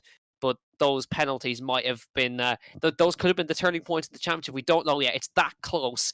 Any small amount can change the order of things. And again, for Alvaro Carreton today, he had that half spin. That cost him a lot of positions, but he recovered very well and kept himself in there in third in the championship. But it's Otmir all at the moment, all the way. But still, just 1 point. 1 point is all it is. And they're shared on victories as well. 3 apiece. So it's all equal at the top, but nobody's managed to get more than 3 wins yet. No, they haven't, and we very much could see that spell being broken at Bahrain Oval. But like I said, so many question marks in amongst this grid order, folks. And it has been a pleasure to bring you yet more quality action here at the PSGL PC Championship. And I hope you've all enjoyed yourselves in the live chat as well. I have to say, it's been a phenomenal race once again, and never do we cease to be amazed at the quality of the racing that we see here at PSGL. Simply, the drama is one thing, but just the absolute insanity of pace that we see of some of these guys who are obviously the best in the world at what they do. And of course, me and Jack get to tell it to you, and it's a pleasure to bring it to you as well. If you haven't done so already, please make sure you leave a like and also subscribe to the PSGL YouTube channel. Stay up to date with all your favourite drivers. Obviously, stay up to date with all the racing action you get here. Of course, we'll be back again in 2 weeks' time for when we tackle the Bahrain short circuit. If you want to check me out on Twitter as well, you can. It's at George Morgan TV. Don't forget as well to check out Jack Kinnan at Jack C Coms as well. My Irish friend here would very much like a tweet from you as well. So it's been fun, guys. Obviously, it's been a pleasure. Otmir took it on the day, but Barry Burman will push him all the way. We'll see you in 2 weeks' time. Goodbye.